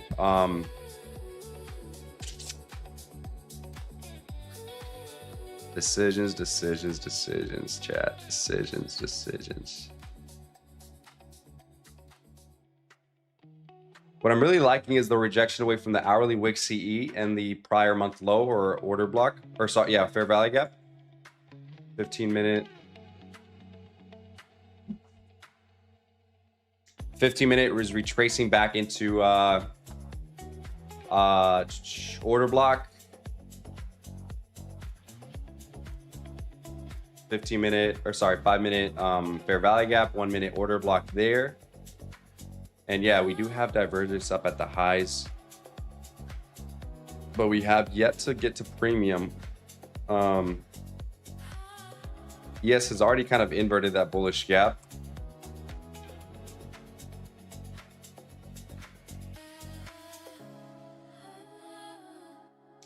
The hourly kind of retested the order block here once again.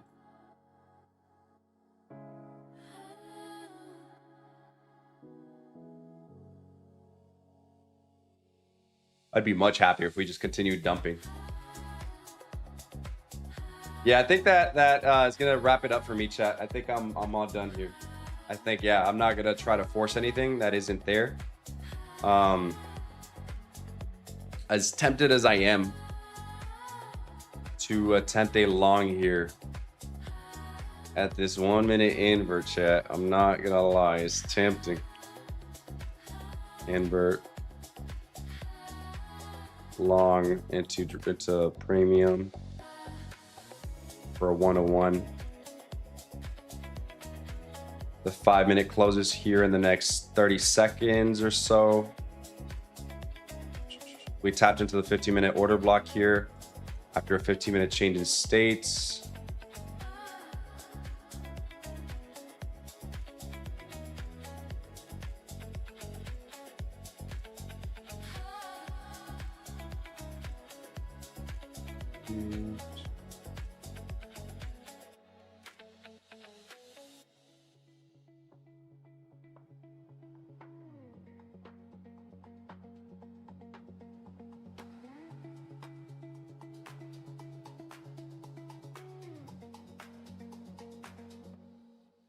So the 5-minute just closed here. I'm gonna give this literally a couple more minutes and then I'll hop off here. Brutal action, yeah. The action isn't helping. and it's just everything is manageable on my end. It's just the fact that I was initially, this was the trade idea that I was looking for. It happened and I didn't execute on, or sorry, I executed away from it, given I had a different idea, although I don't do that often. And when I do, more things are aligning, right? Like I mentioned, even if you scroll back on the game plan was only shorts if we go below literally the CE down into prior week lows, right? And longs were in that the hourly wick CE, and prior month low was the area that I kind of wanted to see test. But it's unfortunate that I kind of went out of that. Fortunate and unfortunate, but it is what it is. But now, yeah, I think I'm gonna call it here, chat. I'm not gonna do anything stupid.